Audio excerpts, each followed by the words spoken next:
Here we go. So welcome, Alexandra. Welcome to Thank Neurolearning. This is our first inaugural session with you, and it's an honor to have you thank you. here tonight. And welcome everybody wherever you're coming from. Thank you for joining us live. We know not everybody can make it to the live sessions, so thank you for participating. Alexandra, where to begin? First of all, you and I have done work together for a few years, and I've just absolutely loved your practice with sound meditation. I've got a few chances to experience it in person, which is wonderful. But it's really these kind of live classes which get so in depth and provide Mhm. so much information to me that kind of really open up sound to like a new dimensionality. So I'm just so excited to get a chance to work with you again, and thank you for joining us. Thank you, Jeremy. It's a great pleasure to do this with the Neura Learning after having worked with each other with Evolver Learning Lab. Hello, everyone. Um, Good to have you here on this webinar, and thanks for subscribing to it. Not everybody's online now, as usual. Some people will watch the session later on. And as Jeremy said, um, we'll go for an hour. I'll probably will run over. So if you have to go, it's okay. You can continue it later. I always have a lot of material. I like to give people a lot of information, tools, and things to expand. And then we'll do 30 minutes of Q&A. So if you have any question, you can put it in the chat box and Jeremy will address them later. Um, so uh, a bit about my background so that you know, for those of you who don't know me and they're watching this for the first time or some of my talks for the first time. Um, I have a strong background in music. I studied different subjects in music over 12 years, did 4 degrees, and I also have strong background in meditation. And I've been interested in consciousness and ecstatic states through music, mindfulness, and contemplation, transcendental states, and so on. And after having done a wide variety of different things in music, as a musician, composer, conductor, ethnomusicologist, educator, theorist, I've been really interested in a wide variety of different angles of music. When one starts to know a wide variety of different things in any subject, one would start to become aware of a certain occult layer that's not obvious. What I mean here by occult, I always like to define terms, and sometimes people have different interpretation of these terms. But occult means the hidden, that which is there, but you will not experience it unless you have a certain knowledge. So it's not really hidden, it's hidden in plain sight. And this is how some of the most important information, knowledge, basically, that is concerned with consciousness and the mysteries of reality in nature, the cosmos, and human consciousness are often found, which tend to be preserved in different fields, in esoteric occult philosophies, Hermeticism, Neoplatonism, and mystery pagan school, Gnosticism, and mysticism of different religions and sects, sometimes Eastern philosophies. And I've been deeply interested in these as well. Um, However, my journey in life, and after having studied a wide variety of different things and being specialized in music and many things around music, and also having done a lot of field work as an ethnomusicologist. Ethnomusicology is a field that studies music as a sociocultural phenomenon.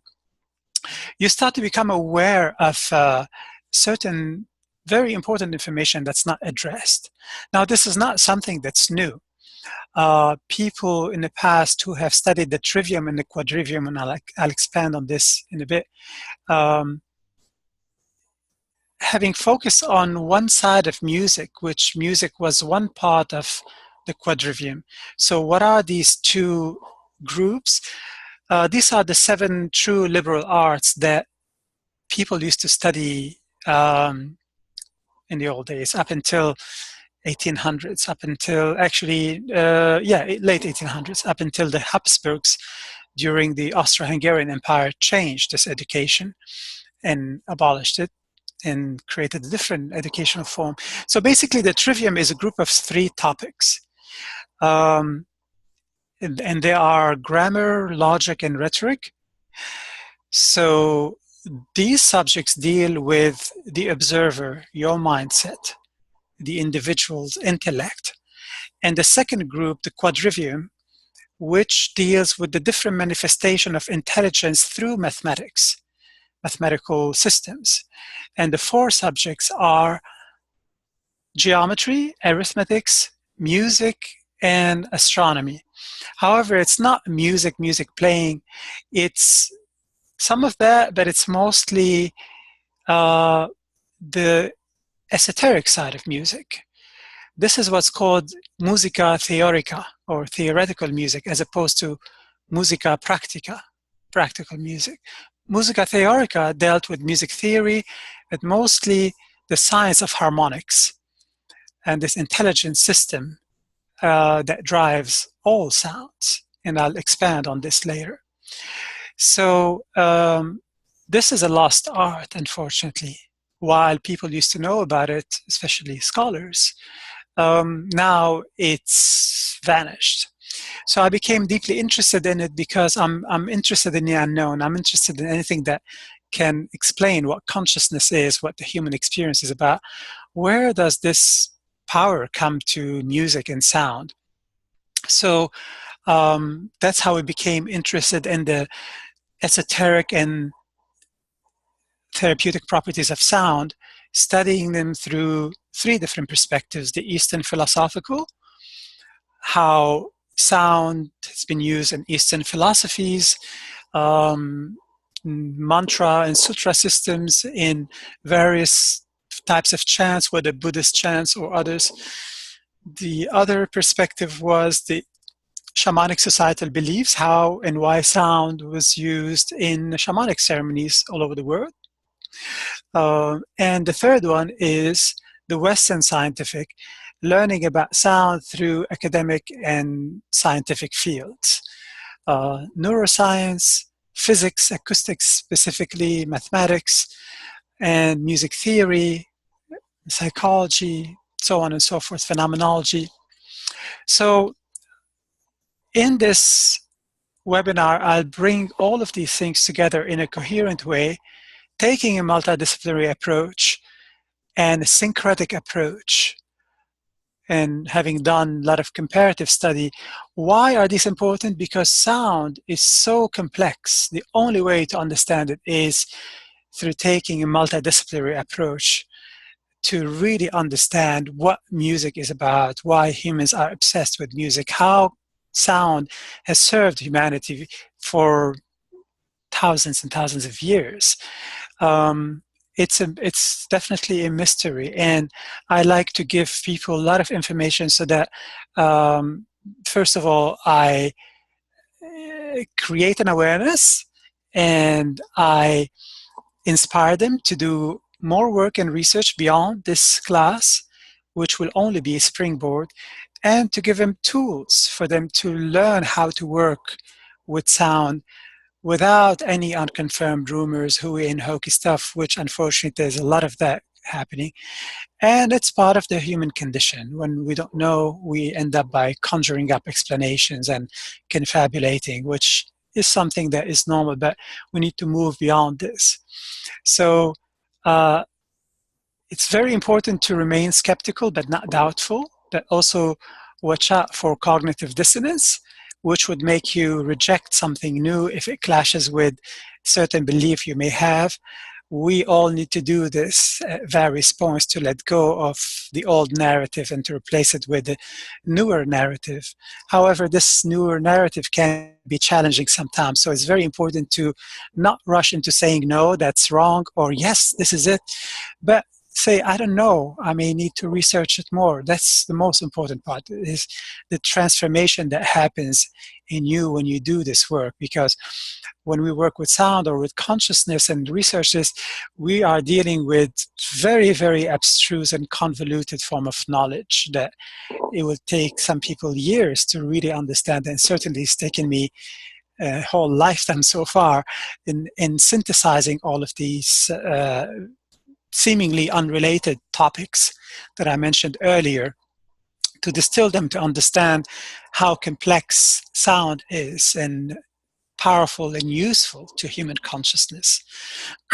So any question you have, please ask it.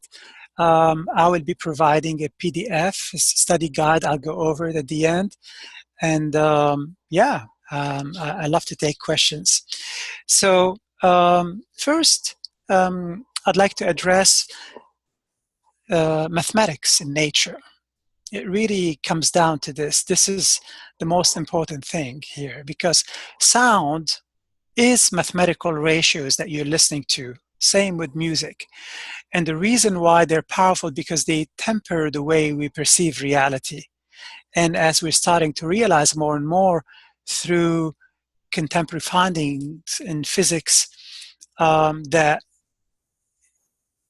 it's all about math. And that's not something new. This is something that ancient scholars were deeply interested in and realized that, starting with Pythagoras and many people before him, but let's pick Pythagoras for now, who was a scholar, mathematician, interested in consciousness and sound. He came from the island of Samos in Greece and traveled to various places to study ancient mystery schools and Hermetic schools also of ancient Egypt, and brought ancient knowledge that has been preserved for humanity to Europe. 100 years later, Socrates and his student Plato became deeply interested in this knowledge, which was deeply esoteric as well, and it was part of almost like a cult of Pythagorean knowledge. And Socrates was sowing impiety in the minds of his young students, and the establishment didn't like this, so they threw him in jail and he was forced to drink poison and commit suicide. Plato was more careful than that. He couldn't tell people what he wanted to tell them, that the universe is ruled by mathematical ratios and sound, harmonics, and not Zeus and the gods of Olympus. He was clever and he encoded his philosophical writing all is encoded, but it's actually all about sound and mathematical ratio. And there's a great book about this. I've included it in the study guide. It's called The Musical Structures in Plato's Dialogues. So you can tell that this information is really very, very serious. So it is difficult, and I'm sorry, I apologize. It's not something that can be simplified tremendously. If one does that, then we have to water it down. And I don't like to water things down. I like to package in a way that would be accessible, however a bit challenging. But on frequent listening and some research, you will get things. But it's okay to get some of the material for now. Again, you're going to have this session, and you'll be able to go over it over and over till you really grasp these difficult concepts. So mathematics manifests in various systems, and this is really a manifestation of intelligence in nature, in consciousness, in the cosmos. Some of these systems can be fractal geometry, for example, if you're familiar with that. If you're not familiar with that, please write these things down so that you can learn more about them. Fibonacci series or Fibonacci numbers. The constant of the universe, which is called phi, or the golden mean, the golden ratio, the golden number. And that number is 1.6180339. It goes on to infinity, which is something that's responsible for this power and intelligence of sound. The one mathematical system that we're going to focus on in this session is the harmonic overtone series. Now, you might be thinking like, well, this class is about meditating with sound. Why do we need to know all about this because it's very important to understand the context.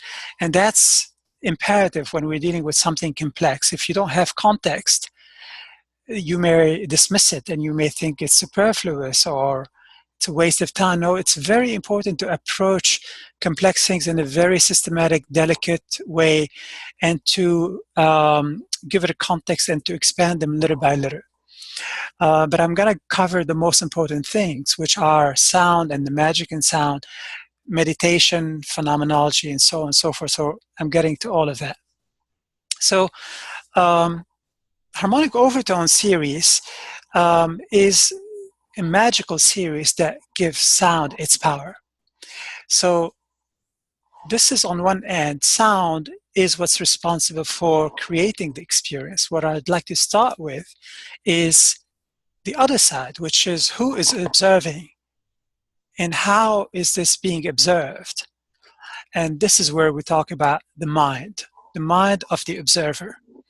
And for this, I'm going to start to share some things, some slides from my presentation. For this, we're going to have to address phenomenology. Let me start here. So phenomenology and ontology. Phenomenological and ontological study of an experience. Phenomenology and ontology are both branches in philosophy.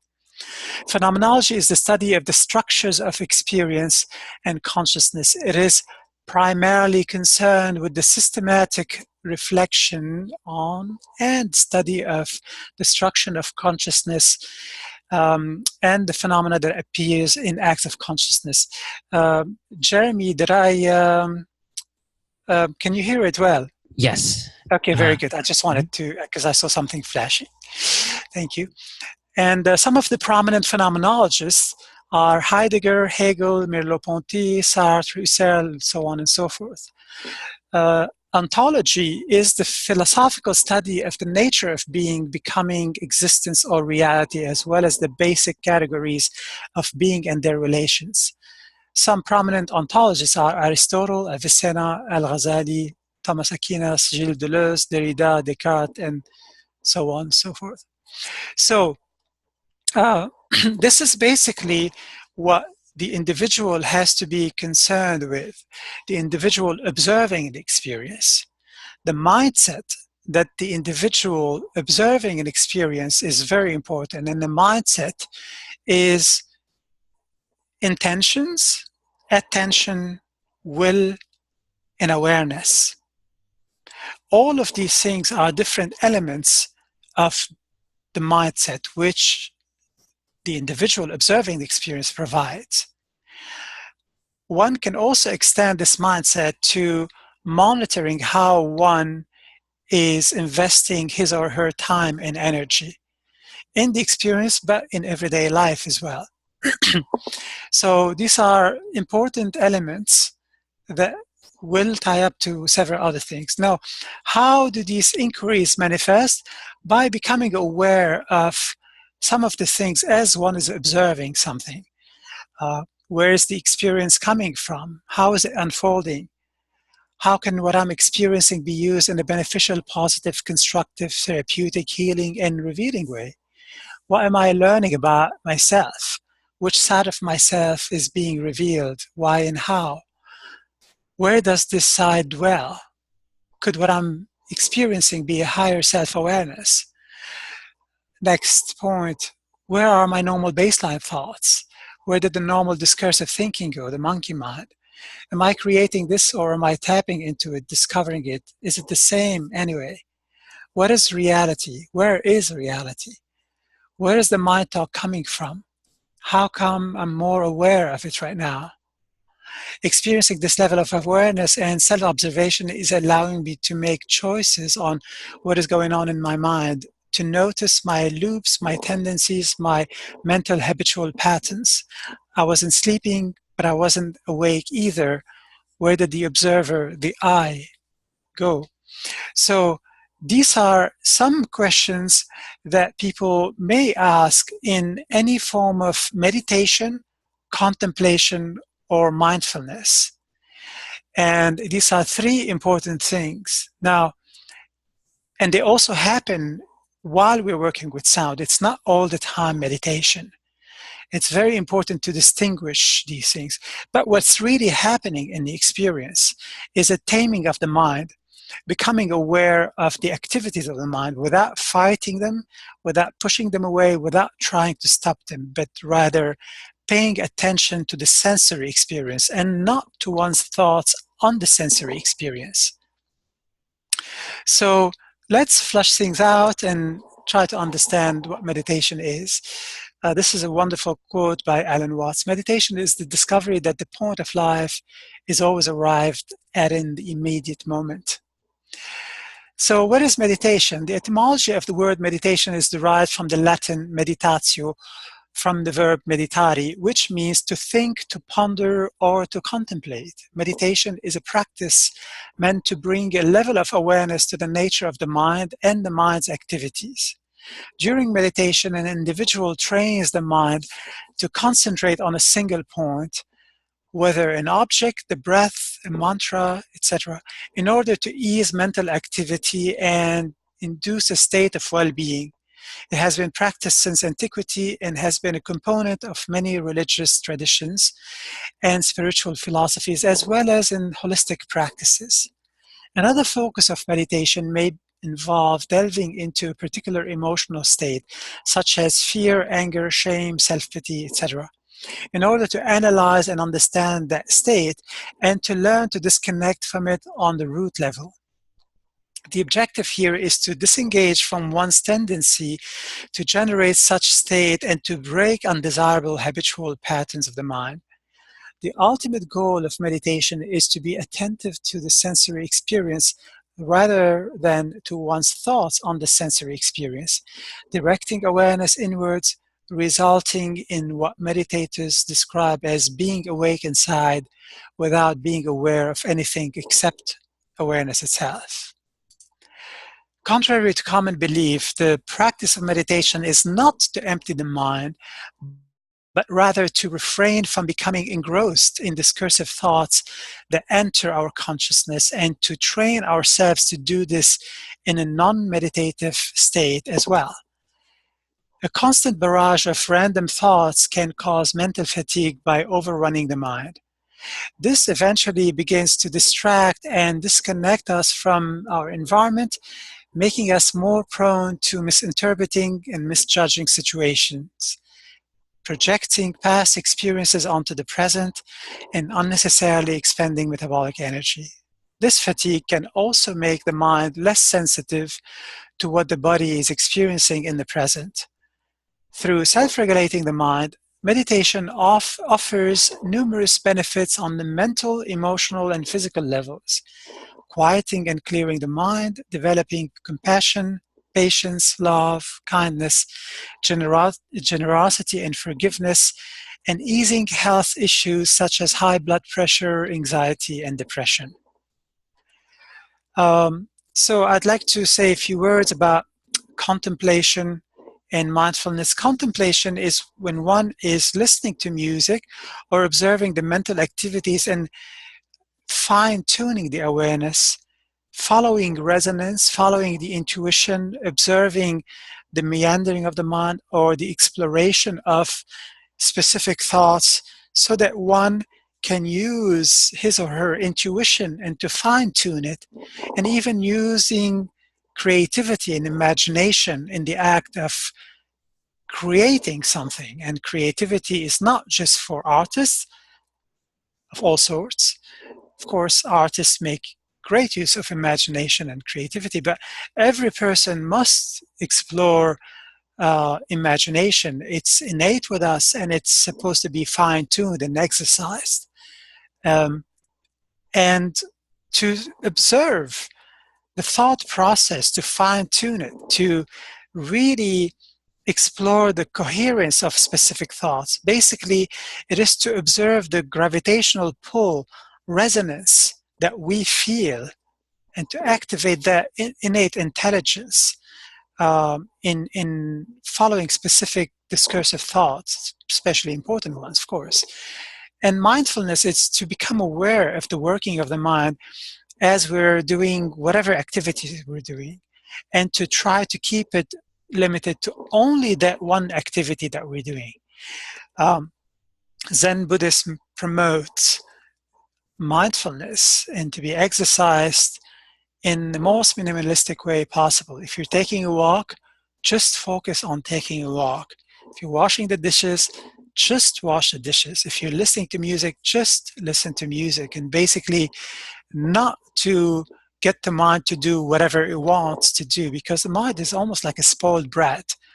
If we don't tame it and control it and educate it, it's going to become busier and busier and busier.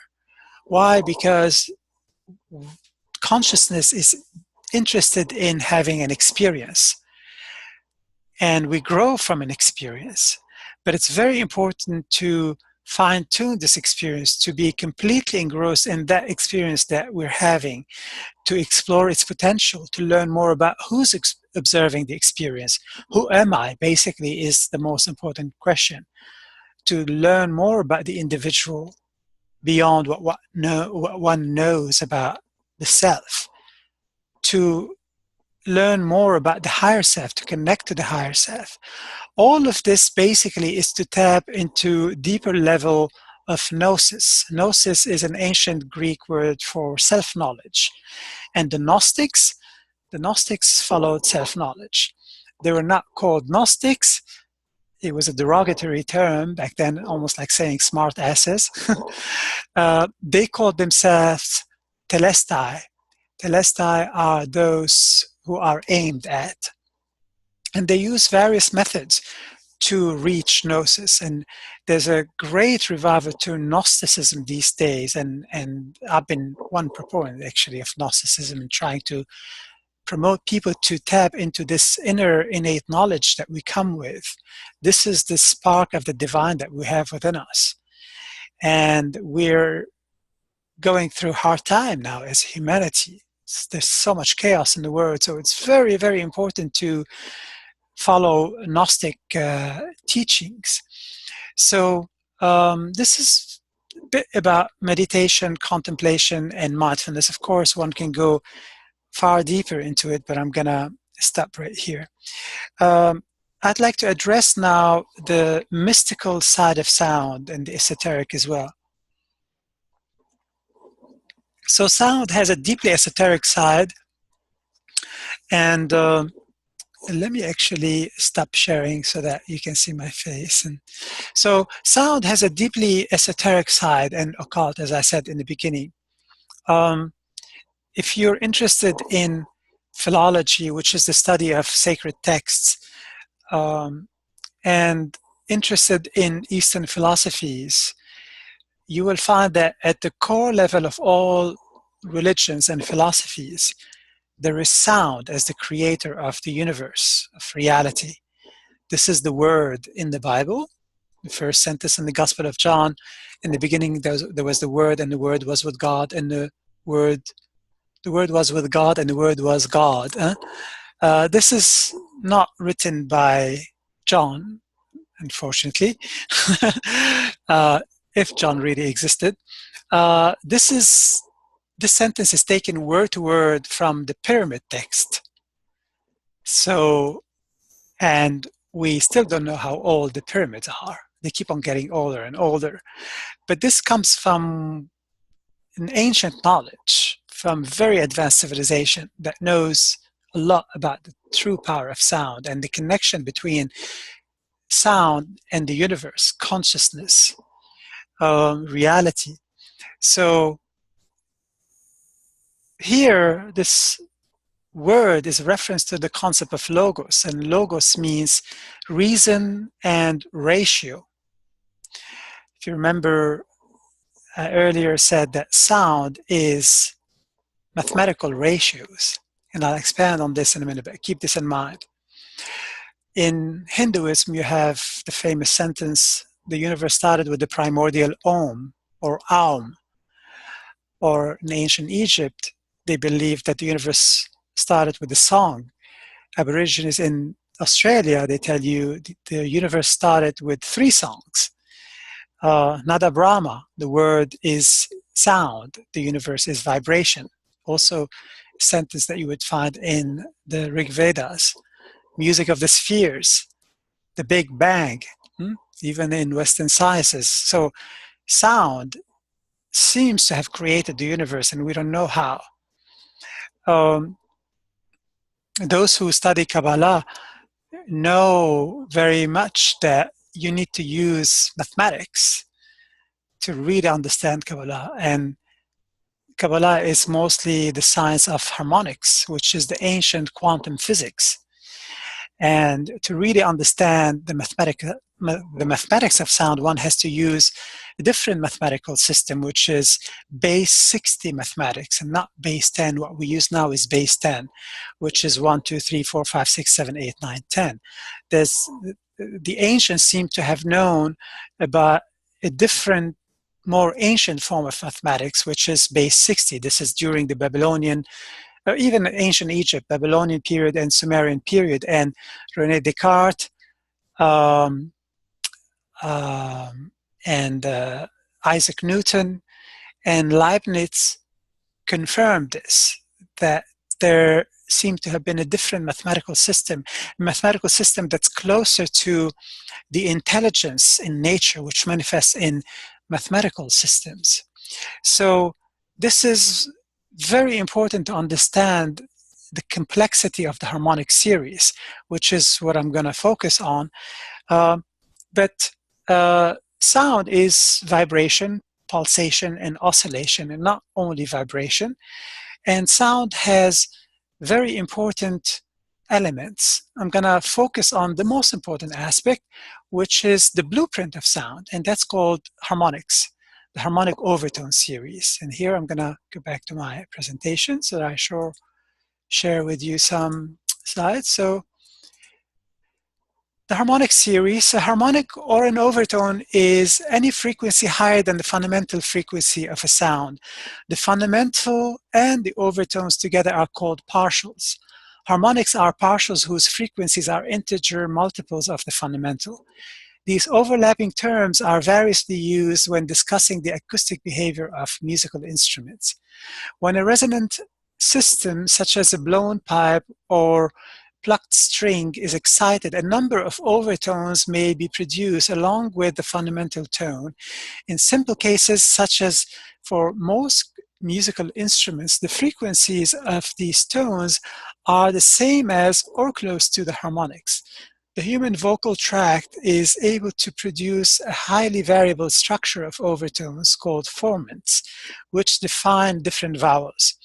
Mathematicians call them the harmonic series, musicians call them overtone series, and physicists, acousticians, call them partials. So sound, when we hear it, is not just one frequency. It's actually a sum of many different frequencies. Most of the time, we don't hear these overtones. We only hear the most pronounced part of the sound, which is called the fundamental frequency. But above that fundamental frequency, there are fine frequencies that give the sound its tone color or timbre. And that makes one voice different sounding from another, or sound of one instrument different sounding from another. And this is a very important aspect. Now, we don't hear these harmonics unless we analyze them using harmonic spectrum analysis and specific software. I'm going to show you a few examples. Or we start to hear them when we play instruments such as the instruments that are used in any form of sound therapy. Gongs, singing bowls, didgeridoos, overtone singing, discs, bells, so on and so forth. So I'm going to show you some examples here. The first one is going to be this here, which is a short video. Let me explain what's happening there. You have two sets of lines, and these sets of lines are two channels here. They're basically the same, the left channel and the right channel, because it's stereo. This is how the sound of a singing bowl looks like. Every line that you're looking at is a harmonic or an overtone. You can use these interchangeably. And the lower it is, the lower the frequency is. The thicker it is, the louder the amplitude. So it's louder dynamics. And as you go higher, the frequency gets higher. and you notice that it gets weaker, so you hear it less and less. But as you're listening to these overtones, you'll find that each one has a different wobble speed or beating, wavering. That something is called modulation in physics. So when I press play, you're going to hear the sound of the singing bowl as you normally hear it. And then you're going to see one cursor focusing on one harmonic at a time, and then going from the lowest one to the higher ones. And at the end, you'll hear all of them being played together. So basically what you'll hear is what constitutes the sound of the singing bowl, one harmonic at a time. And when you hear them together, you can hear all of them. Of course, the lower ones, which are louder amplitude, are going to be more dominant, and they'll overshadow the higher ones. But what you'll be aware of is the various frequencies to a certain extent in certain dynamic range, but you also hear the different beating of these harmonics, creating some sort of polyrhythmic effect. Polyrhythmic means you have many rhythms going on simultaneously. So I'm going to play this example.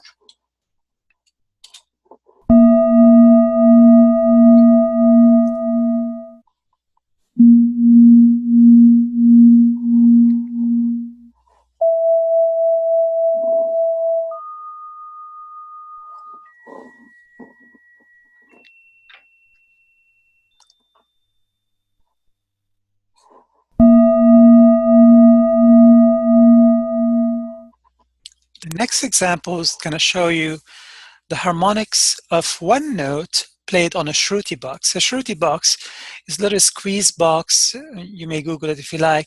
It has a sound very similar to the sound of a harmonium.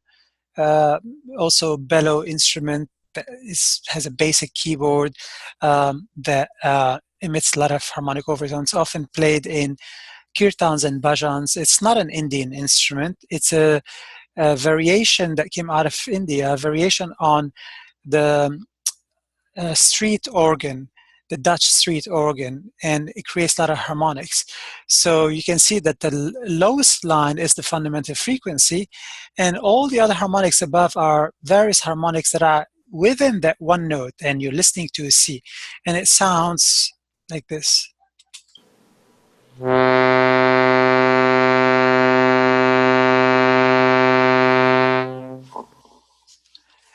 This is the way a sound of a gong looks like using harmonic spectrum analysis. And here I'm using a specific software that's called Isotope RX that's used by sound engineers to do various editing on the sound. And all of these harmonics, they're packed, as you can see, and they're blurred. They're not so well defined, but there are hundreds of them. And the sound of the gong, if you've never heard gong sound, this is specifically 38 symphonic gong, and it sounds like this.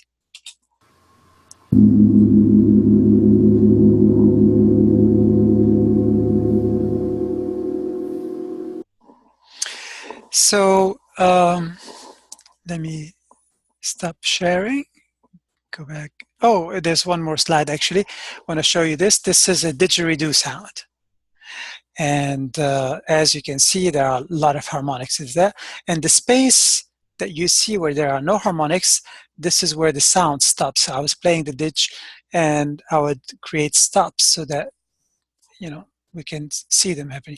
And basically the way we play the didgeridoo is we emphasize different clusters of harmonics moving up and down and creating different harmonies from the natural harmony. So what the harmonic overtone series is, is the natural harmony that the universe gave us, nature, consciousness, God, whatever you want to call it.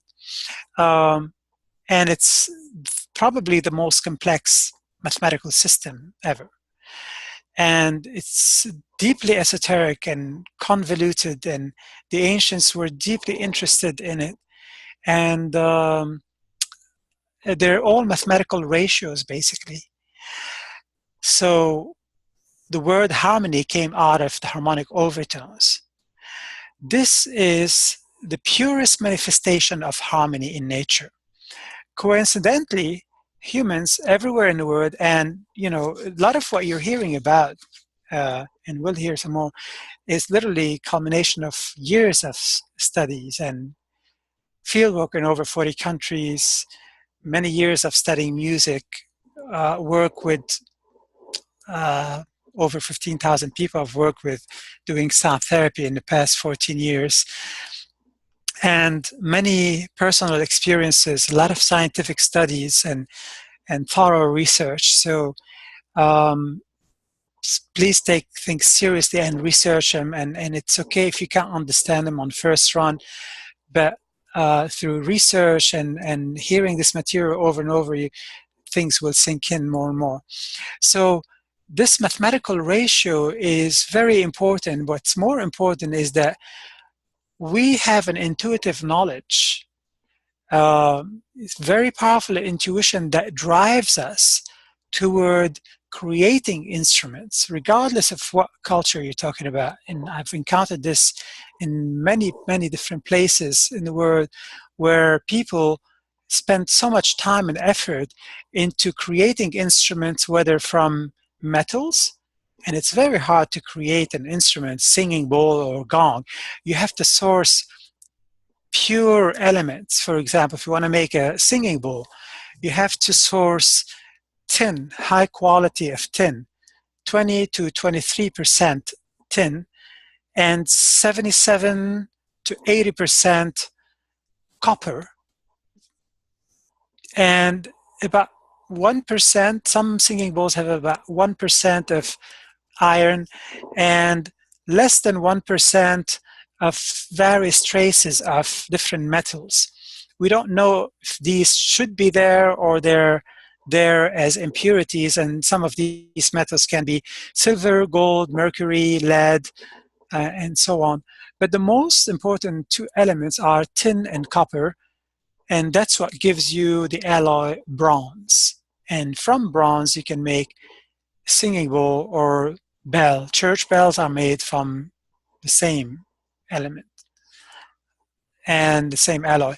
So you can create gongs. Sometimes you include different metals into them, nickel and whatnot. So basically, the science of metallurgy is sophisticated chemistry. Human beings have been driven by their intuition and that intelligence that's within us to construct instruments from plant material as well, such as the balafon, the jill, didgeridoo, shakers, and rattles, not only from metals, to have an instrument at the end where when you play it, you get overtones to clearly audible level. And when indigenous people play these instruments, they tell you we're calling on the ancestors, we're calling on the spirits, where basically, if you're familiar with these instruments, you realize that they enhance tremendously a deep meditative state, introspective state. So this is why sound practitioners, I like to use the word sound practitioner far better than sound healers. I find the word sound healer to be highly inaccurate. Healers don't heal, really. Most healers facilitate healing, and this is a point that I often like to make a point in addressing, that we need to really be careful with how we use language, because that is also connected to the power of sound. So if we're flippant with using specific words, there are consequences. Healers facilitate healing. So it's more accurately to call them healing facilitators. Now, you may find healers who have supernatural power, but that's a very, very rare event. And I've honestly, with all the years of fieldwork and traveling, I have not found one healer who can really heal people without capitalizing on some power, the power of placebo or the power of the individual. It's very complex phenomena. So I like to use the word healing facilitator, a sound practitioner is another word, and not to resort to using various branding agendas and to use various terms to describe the same thing. I like to limit my use to sound meditation or sound therapy, which is more true to really what's happening, and reminded that I did not coin these words, and I'm not attached to them because I coined them. I did not. There are others who use these terms. So I highly encourage people to avoid using words such as sound healers, or describe it as sound healing, vibrational healing, sound soak, sound bath, and is another uh, meaningless term. You know, what does it mean to be bathing in sound? Is there an awareness to who's doing the work, uh, how the work is being done, the awareness of the mind? You know, sound soak and all of these things. It's very important to really call it what it is, a word that has specific positive impact and positive consequences. When we call it sound meditation, that means the individual is meditating. That's the most important part, because there is meditation, there's, yes, contemplation and mindfulness, but meditation can bring awareness that the mind is involved. Get the mind out of the way. Don't sit in sound bath and think about work and think about various things and let the mind wander. You're going to eventually fall asleep and it'll turn into an expensive nap. So it's very important to sit and listen judiciously, attentively. That's another aspect that I bring so much attention to. So another important aspect is the ethos, which is the way the sound of music or of a specific instrument can evoke emotions within you. I'll demonstrate that later on. But I'd like to bring awareness to what these harmonics do to our brain. Here we have the brainwave cycles, and the brain has 5 gears. The delta state, which is a state of sleep, this is where the brain is working on somewhere between 0.1 and 4 hertz. Hertz is cycles per second. So it's a deeply asleep but not dreaming. Theta state is 4 to 8 hertz, which is a deep introspective state, meditative state. Alpha state is 8 to 13 hertz, awake but mentally relaxed.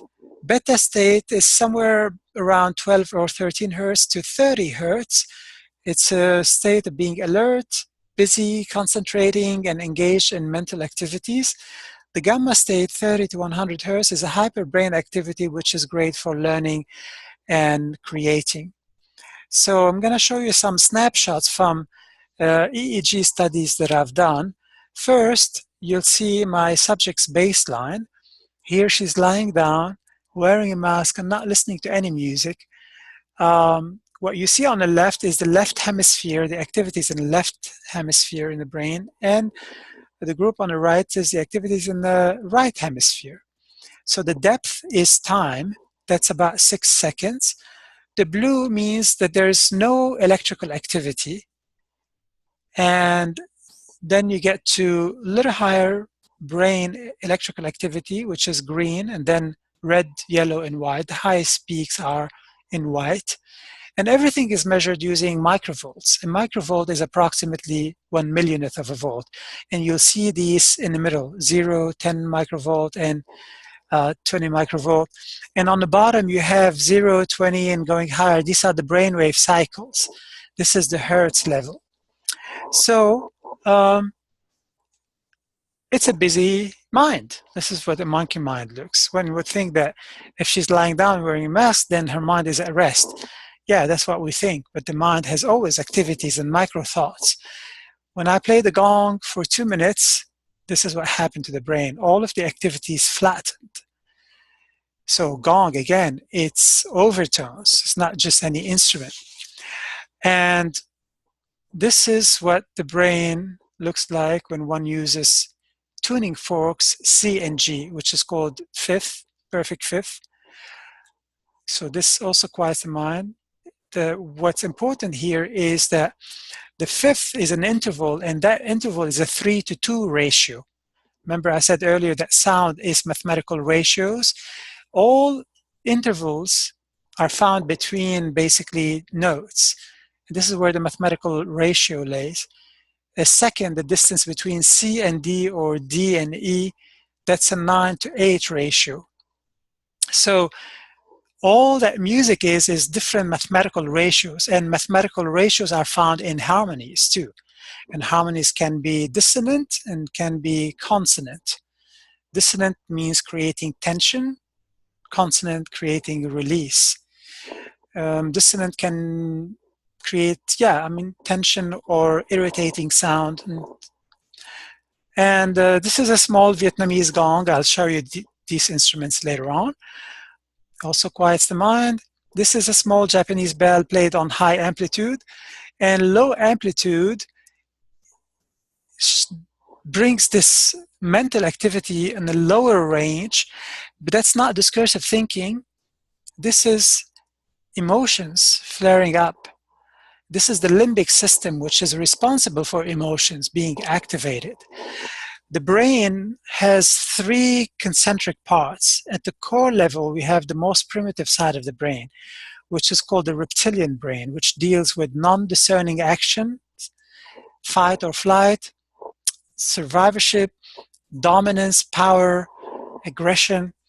The limbic system is the next layer, which is responsible for emotions. And the outer layer, which develops last, is the thinking brain, or the neocortex.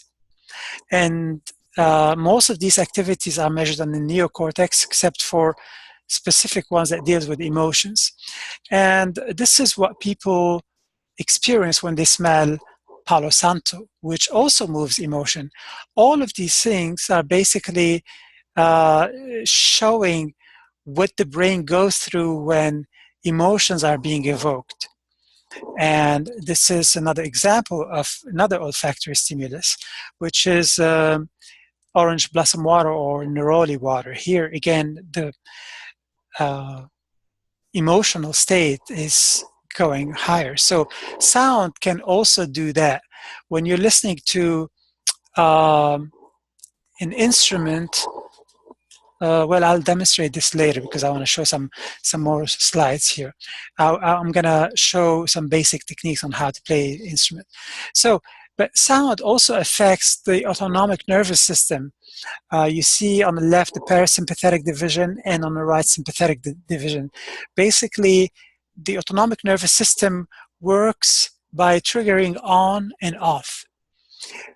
So one may constrict the pupil, the other one may dilate the pupil. One may stimulate saliva production, one would inhibit that, so on and so forth. With stress and everyday routine, the autonomic nervous system starts to misfire and we get inefficiencies, and sound can affect that to recalibrate the autonomic nervous system.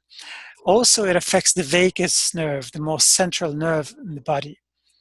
That starts at the brainstem and goes all the way down through the intestine. Sound also affects the heart rate variability, which is how the distance between one beat and another fluctuates minutely. Our heart rate is not just calculated how many beats per minute.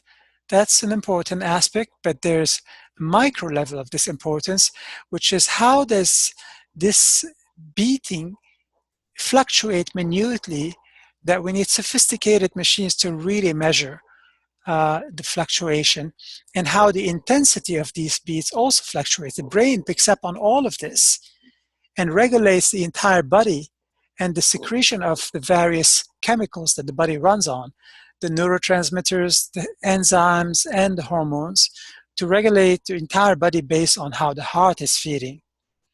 So sound affects all of these things, and this is why it's important to meditate with sound. This is a very important research. There are many new scientific discoveries and medical discoveries on the power of sound, but I'd like to address probably the most important one, which is the following. First of all, let me define what microtubules are. Microtubules are conveyor belts, like conveyor belts inside the cells. They move vesicles, granules, organelles like mitochondria, and chromosomes via special attachment proteins. They also serve a cytoskeletal role. Structurally, they are linear polymers of tubulin, which is a globular protein. So basically, look at the image on the bottom on the right. These green filaments are the microtubules, and they're found in the cytoplasm area between the nucleus and the ectoplasm, which is the boundaries of a cell. And they have very important function. But this study that was done by Hameroff and Penrose showed that the discovery of quantum vibrations in the microtubules inside brain neurons, EEG rhythms, brainwaves, basically dealing with brainwaves, derived from deeper level microtubule vibrations, and treating brain microtubule vibrations with particularly microtonal sound could benefit a host of mental, neurological, and cognitive conditions. A quote from the article: consciousness depends on enharmonic vibrations of microtubules inside neurons, similar to certain kinds of Indian music, but unlike Western music, which is harmonic, Hameroff explains. Hameroff is a professor of anesthesiology, and he's someone who has been exploring consciousness and how consciousness works. A microtubule is a microscopic tubular structure present in numbers in the cytoplasm of cells, and skipping the parentheses, sometimes aggregating to form more complex structures. These tubular polymers of tubulin can grow as long as 50 micrometers and highly dynamic. The outer diameter of a microtubule is about 25 nanometer, while the inner diameter is about 14 nanometer. This is tiny, tiny, tiny, probably some of the smallest organs in our body, or structures of organs. So let me go back to the camera. So what this last slide is about, it's explaining how powerful and impactful is sound that's unadulterated. Hameroff mentioned enharmonic sound, which means sound that's not adjusted. So let me give a little explanation, because this is something that is convoluted and abstruse. The octave, which is the distance between one frequency and the doubling of that frequency. So for example, if you take a note and that note is a C, and let's say this C is equal to 150 hertz.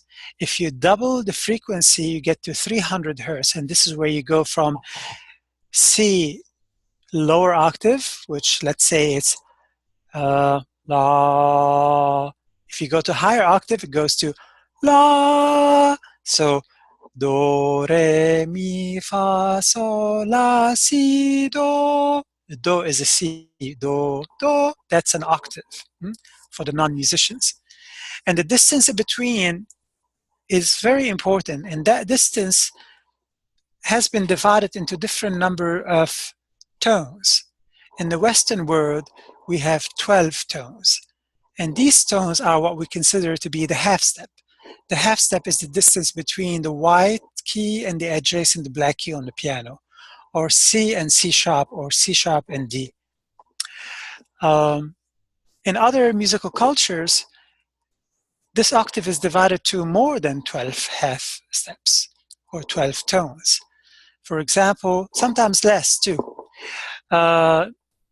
In Indonesian and Balinese music, you have two different systems, one 5 tones and one 7 tones.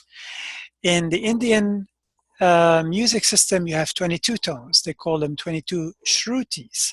A shruti is the note between the note. The note in the Indian system is called, sorry, I'm blanking on the name of the note. Anyway, the shruti is the note between the notes. So in the Arabic and Persian octaves, the distance is divided into 24 tones. In Turkish music, it's 53 tones.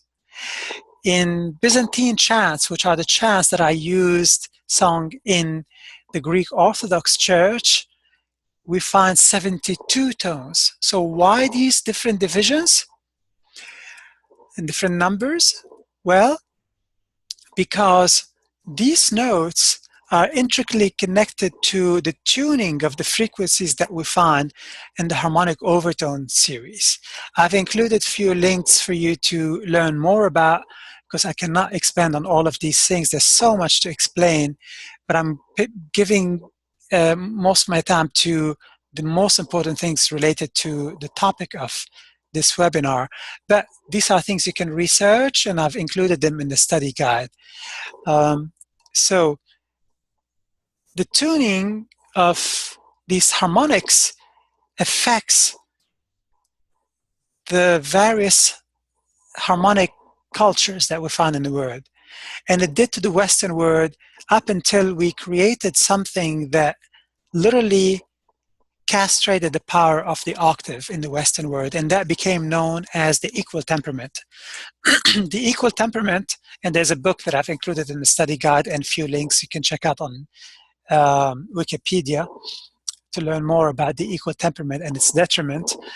The equal temperament quantized these 12 tones or 12 half steps, made them all equal. It quantized the mathematics in the octave. The octave is equal to 1200 cents. This is the doubling of the frequency. A cent is logarithmic measurement used to measure the distance between one frequency and another, or one division of sound and another.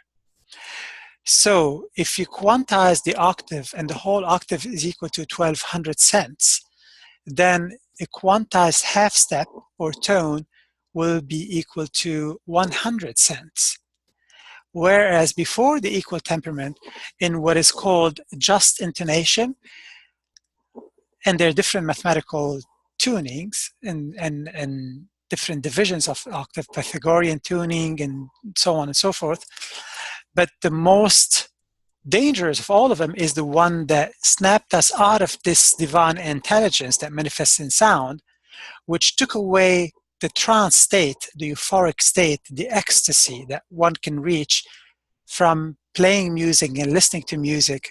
That is gone. We don't have it anymore in the West, because music in the West, as beautiful as it still sounds and powerful, all agreed, is not as powerful as it used to be when music was not quantized, did not follow the equal temperament. Because most of the instruments that we have in the West, especially the instruments that have divisions, like guitars, have frets that divide the neck, bass guitars, pianos, they have keys, harpsichords, keyboards of all sorts, organs, or instruments that are considered to be mallet instruments, such as vibraphones, marimbas, and xylophones, and so on, where you can play either this note or that note, not in between. Whereas you can still play these divisions between the notes on instruments such as violins, violas, cellos, and basses, because they're considered to be fretless. You don't have divisions between them. Huh? So this is where we find that human beings, even though they're trained in conservative training or at university, they still go for non-equidistant, non-equal temper system. When we sing as singers, we do the same. When we play wind and brass instruments, we can bend the pitch a little bit with our embouchure by overblowing or underblowing. And we don't think of these things, we just do it in an intuitive way. I'm here emphasizing this divine intelligence that manifests through intuition that will always guide us toward what's more correct, what's more in line with this divine intelligence that manifests in mathematics. So Western harmony, through the equal temperament, it snapped us out of this divine system. But it's important to mention what positive things the equal temperament gave us, which is the ability to tune the piano to one tuning and be able to play in all keys and transpose a piece of music from one key to any other, actually, without the piece of music becoming out of tune.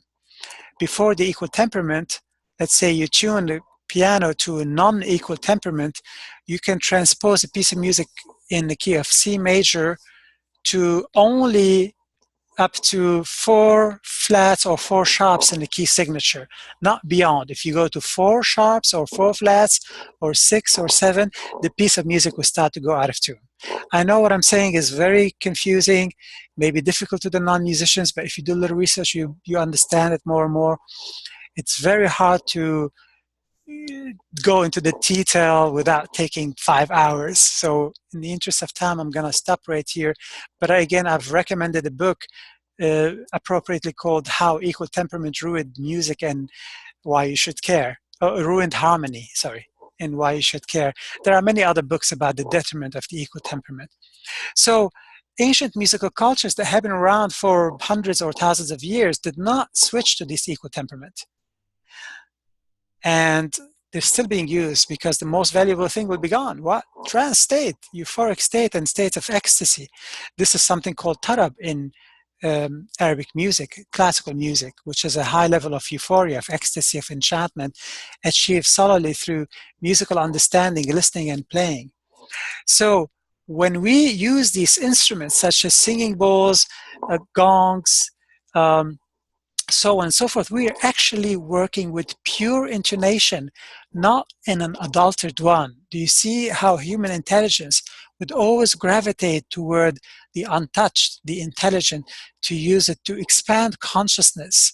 Because sound is the most powerful tool to reveal and expand consciousness, to establish a meditative state, to quiet the mind, to allow the body to vibrate sympathetically with pure ratios, to snap out of the habitual patterns of the mind, to, most importantly, shift noise to signal. Noise is the busyness of the mind, the monkey mind, and signal is awareness, heightened state of awareness, resonance, pure signal is the divine. After many studies and many experiences, and many travels, and years of experiences, for someone who's deeply interested in spirituality and has been practicing various spiritual practices, starting with meditation and other holistic practices, but learning more and more how to work with sound, it's very important to understand how sound works. And if we don't, we're going to talk forever and ever about the power of sound and the spirit of sound without talking specifics that we can understand. It's true, there is a lot that we still don't understand, and we don't have the science. We don't have the understanding. Sound is one of the most complex things to understand. You can expect that for something to create the universe. Of course, it's going to be so complex. But what I'm interested in is this divine intelligence that's within us, that spark of the divine, which is where we get to when we start to explore gnosis, self-knowledge. That takes us toward what we consider to be God. It's curious now, especially the state of affairs in the world, people killing each other over whose God is more loving and whose God is more merciful. We've gone mad, clearly. Something fundamentally is wrong. What is it? Is it that we've really lost it? Are we so ignorant? Or is there's some system in keeping us in the dark? Or there's something within us, something in our education, in the operating system, is backfiring on us, is confusing us, is taking us into darker and darker places, and we're losing the greatest sense of us that connects us to the divine. My understanding of the divine and the concept of God, without being blasphemous, because I'm deeply interested in spirituality, I always bring things back to the self, the consciousness. How is it that we were created in the image of God and we're so corrupt? What is really happening? Is it out of ignorance or out of manipulation? Or is it both? Where there's clear signs that both have been happening. You know, we don't want to get into that right now. But it's very important to realize that we don't really know ourselves so well. And the whole point of the human experience is to discover what God is, to discover the divine. And this is where we can become obsessed and even dangerous and aggressive and mindless if we combine ignorance with passion. This is an explosive combination, clearly. So it's very important to use science and reason, direct experiences to contemplate, to think, to allow this innate knowledge. And I'm not saying it's easy, it can take an entire lifetime, but that's what consciousness needs, is to ponder, to contemplate, to question, to be skeptical, and not to buy into any hoo and hokey theory. And remember that this is also a human condition, to be so attracted by the esoteric and run into accepting any confabulation and conjured up explanation. We need to be more judicious, more attentive, more skeptical, and that's healthy, really, and not to buy into any theories. On the other hand, we shouldn't refuse everything and anything that's different from what we believe, because the reality we experience is intricately tied to the belief system that we have. This is where the operating system, the software, comes through what has seeped into our mind that created the belief, the education that we receive from first our parents and our teachers and everyone involved in our early childhood development to later on. The media now is most involved in telling people what the truth is. Religions too, in various other systems, everything in pop culture. So consciousness is very complex. When we don't know enough, we can follow subconsciously in a misinformed way anything that's modeling to us. Anything. Yes, any film can affect people. Any music can affect people. Anything that seeps into a person's consciousness, symbology, advertisement. And you have to realize that psychology is weaponized, anthropology, sociology are weaponized. And this is no secret. If you can do a little research, and you'll find how much Edward Bernays was working with government to create public relation. He's the one who created public relation, so that through propaganda, companies and manufacturers and various companies can sell people all sorts of different products to make it seem like you have to buy this thing through advertisement. So there's a great knowledge of psychology here that's being used to create resonance, to have the person buy something that's not really needed.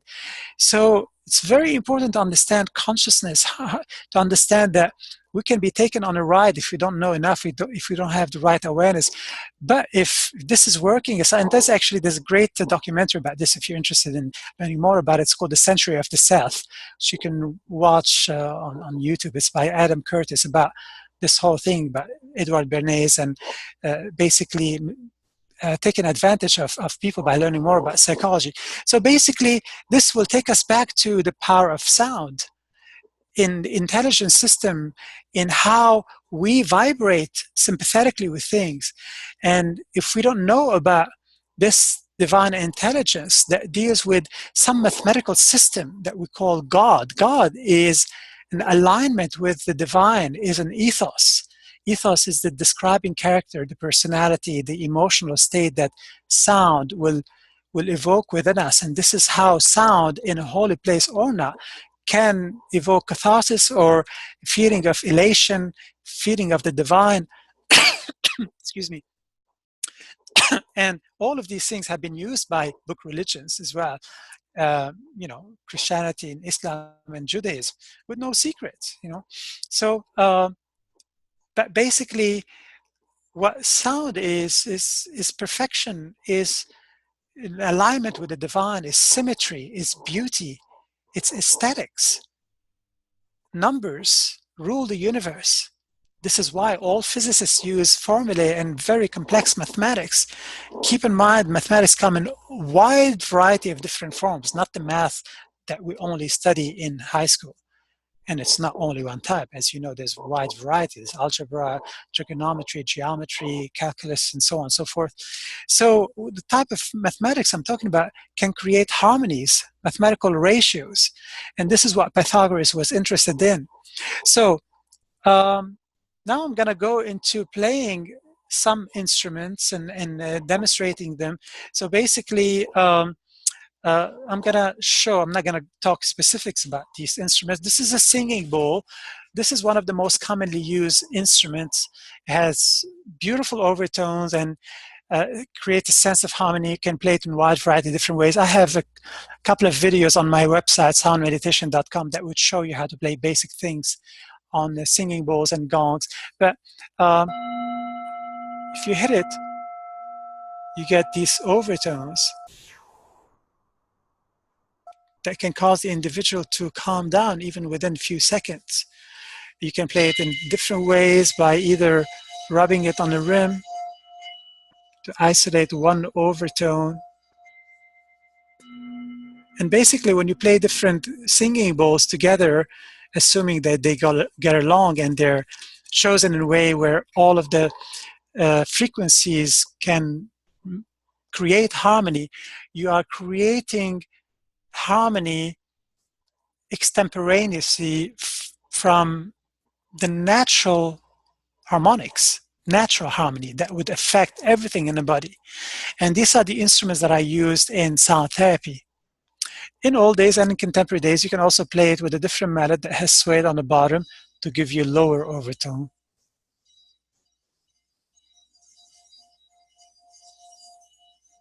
The higher one wants to sneak in. That happens sometimes.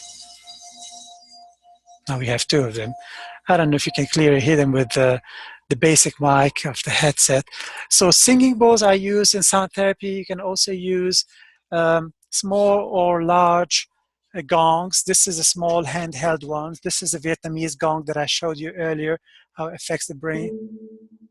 So this type of gong is called the boss gong because you play in the middle mostly to give you focus sound, but you can also play it different parts and give you different presentation of the overtones, the clusters of overtones. On a larger gong, you'll be painting natural harmonies by playing different mallets on the gong, which will give you different clusters of the overtones. So some of these instruments are inexpensive, some are more expensive. In the case of singing bowls, you can buy an antique one like that specific bowl that I had, which is from the 17th century. Or you can get a new one, a contemporary one. Contemporary one can sound really beautiful. So you don't have to spend the money on an antique one unless you're interested in doing that. But there are a few things that one has to follow, few parameters to select the bowl properly. I can point you in the right direction if you're interested in purchasing instruments. I don't sell instruments. Now I'm gonna talk about a few other instruments that you may use in your own practice by playing them and meditating with. I'm here addressing the instruments that you can play acoustically or how to work with these instruments when, let's say, you find yourself in sound therapy session, and I'm gonna show you some slides later. You can also use a type of chimes like this where you can hit them. This one has three different ones, three different notes. And these are different notes, G, D, F, high F. So you can have it and strike one or few and meditate. But the thing is that you constantly have to strike it again. It has a short sustain. So nonetheless, it's a productive practice. You can also use tuning forks. These are two tuning forks, C and G. Here you have the harmonics that would come out of each tuning fork and also the interval between the two. So C and G create the perfect fifth. They're far more powerful when you're listening to them acoustically than on microphone, of course. So you can move them around your head or just put them here and go between the two notes and close your eyes and meditate. Um, or you can use hanging chimes like this one. This is called koshi chimes. It comes in 4 different tunings. This one is ignis, which in Latin means fire. So inside the chime, there are several different tines, and there's a pendulum that swings, and it's a plastic disc that hits these tines, and they emit harmonics. So the harmonics of each tine, and also between one tine and another, one note and another, there's an interval. So the combination of these different intervals will create a specific harmony that would evoke emotion in a specific way. And that's what we call the ethos. So the ethos that this instrument evokes within you, creating this harmony, which a lot of people describe as there's a childlike curiosity, this playfulness, sense of awe, there's some mystical sense, timelessness, it's whimsical, so on and so forth, versus a different chime with different notes, such as this one. This one is aria, also koshi chimes, has different tuning because it has different notes, and the cumulative effect of all of them can create a different ethos within me, which would make me describe it as this sense of yearning, sense of nostalgia. It's introspective, there's a healing sadness, it's contemplative, so on and so forth. So you see what an ethos means. And this is very important to observe when you're listening to some recordings of some of these instruments.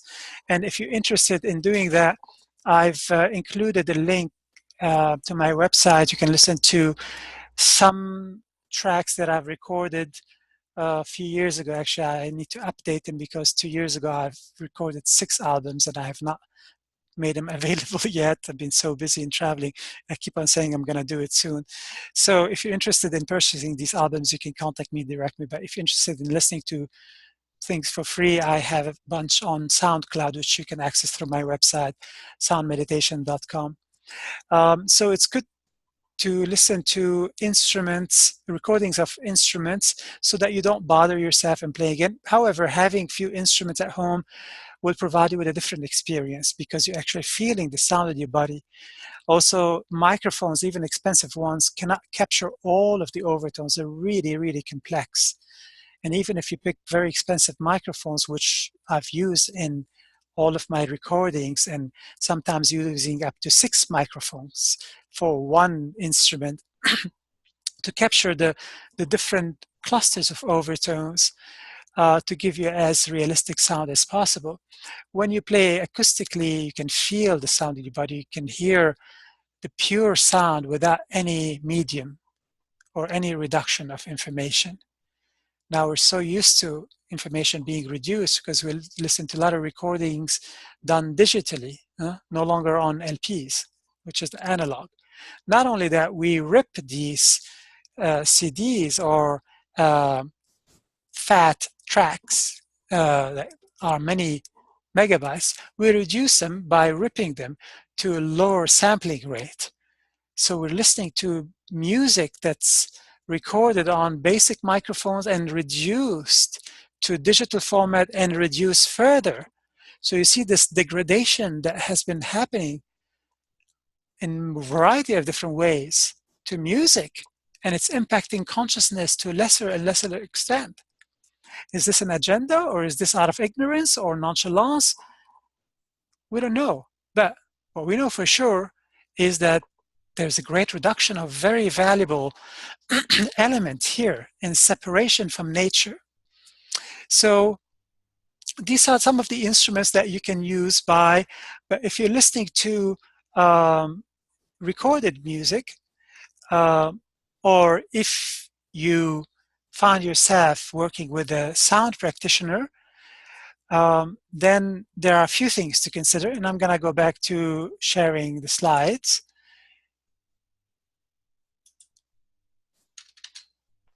So these are some commonly used instruments if you're interested in learning more about them so that you purchase them. So gongs, various traditions, types, and diameters, the voice.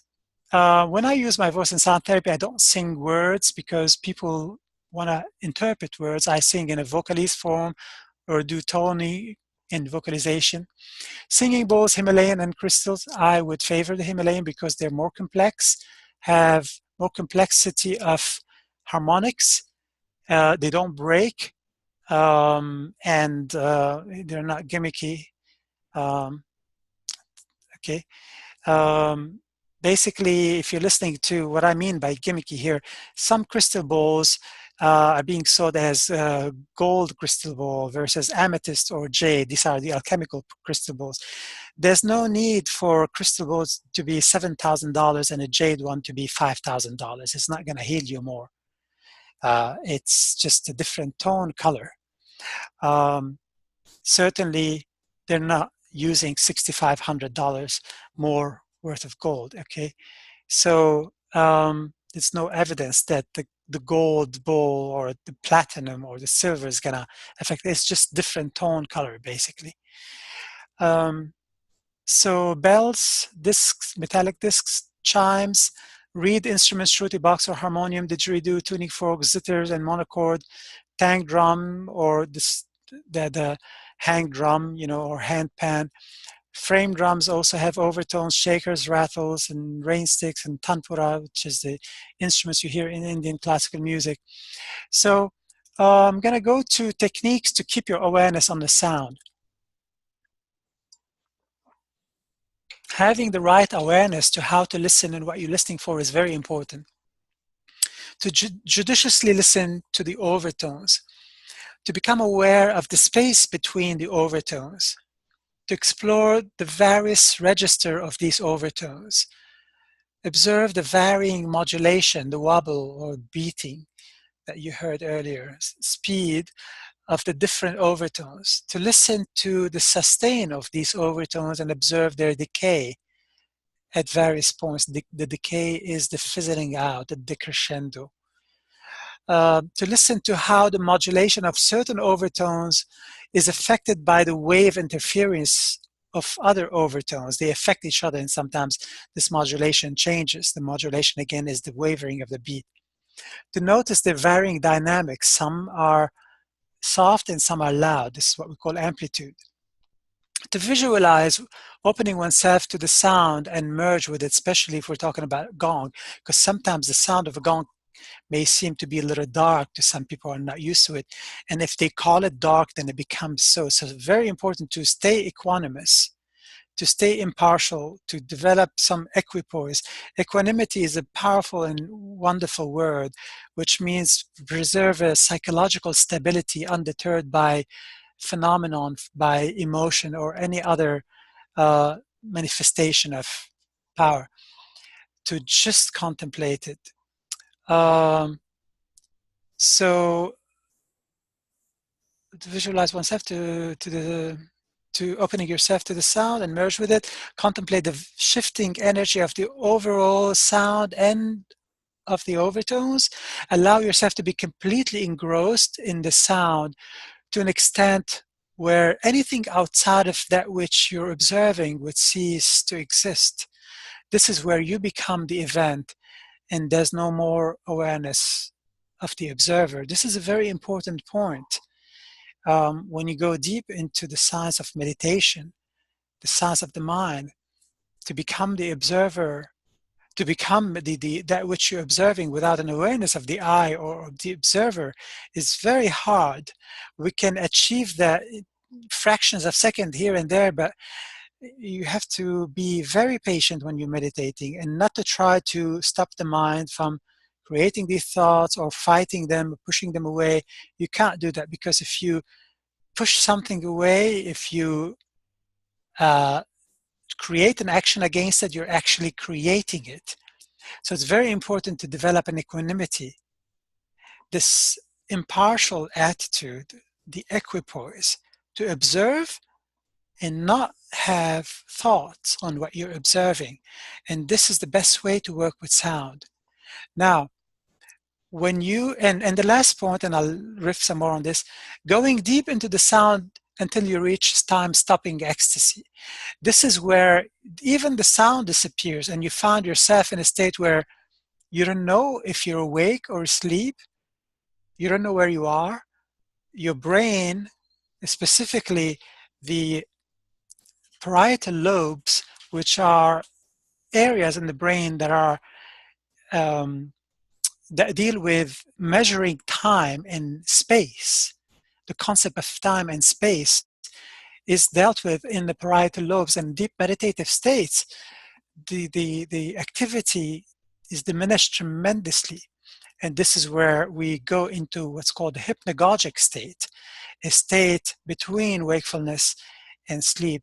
We actually go through that state briefly when we go to sleep every night. That's the state that exists between wakefulness and sleep. So the whole point in meditation, especially with sound, is to give the sound your awareness, to not get busy pursuing thoughts, random thoughts, important or unimportant, and to just observe without having thoughts on what you're observing. By getting the mind out of the way, you're allowing the sound, you're allowing yourself to fall into the gravity of this complex system, the harmonic overtones, and feeling the ethos and feeling a wide variety of different things. Really, sound is a dimension. Sound takes us to a place where we feel we know that. We feel that we're connecting to something primal, something that as if we're remembering or rediscovering. So we're actually empowering sound by providing a meditative state in the experience to allow the sound to do its working, to affect the brainwave cycles, the autonomic nervous system, the vagus nerve, to affect the heart rate variability. You see, by creating this openness, the meditative state, you're actually allowing the sound to impact your body, heart, and mind to the greatest level possible. And this taming of the mind also is very important. What we notice is that sounds start to create resonance in the thoughts. I'm going to go to the next slide. These are some of the benefits, the main benefits of the sound meditation: quieting the mind to enable participants to disengage their undesirable habitual patterns, emotional, energetic, intellectual, and physical, to empower positive cognitive change, quitting antidepressants and managing depression, considerable diminishing of anxiety and panic attacks, to access and release traumas, to bring the self into a state of inner peace and calmness, to establish a state of resonance and attunement with the self, enhancing one's state of presence and self-awareness, to exercise a state of equanimity and no judgment, to fine-tune self-awareness, increasing self-confidence and attention, enhancing one's ability to listen, focus, and gaining attention to a greater level of details, improving dynamics between couples, dealing with insomnia, triggering and enhancing one's ability to dream. These are all things that I've noticed that my clients over the years have benefited from. I gained tremendous amount of experience sharing and feedback from thousands of individuals from whom I was able to learn more about how sound works and why. So it's very, very important to understand these things and what sound can do and its potential. And I'm sure there are so many other things that we have not dealt with yet. This is what I've created. This is my practice that I've created from my research on sound that I've been doing for 14 years. I've used sound as the primary tool or power. First of all, and among other things, the sound meditation is a holistic practice that combines a shamanic ceremonial setting with an Eastern emphasis on breathing exercises and visualization. So I create an awareness to the mindset, intentions, attention, will, and awareness, the setting, the controlled setting, safe, where you can modify sound, temperature, the light. Meditation is important, of course. Breathing exercises, diaphragmatic breathing exercises, visualization, guided visualization, verbal guidance to bring awareness as I'm guiding people to focus on the sound and the working of the sound, toning and vocalization, working with overtone emitting instruments, judicious and equanimous listening, and using olfactory stimuli. So all of these elements can be used if you want to enhance your meditation practice with sound. Now I'm going to stop sharing. Go back to you. Excuse me one second.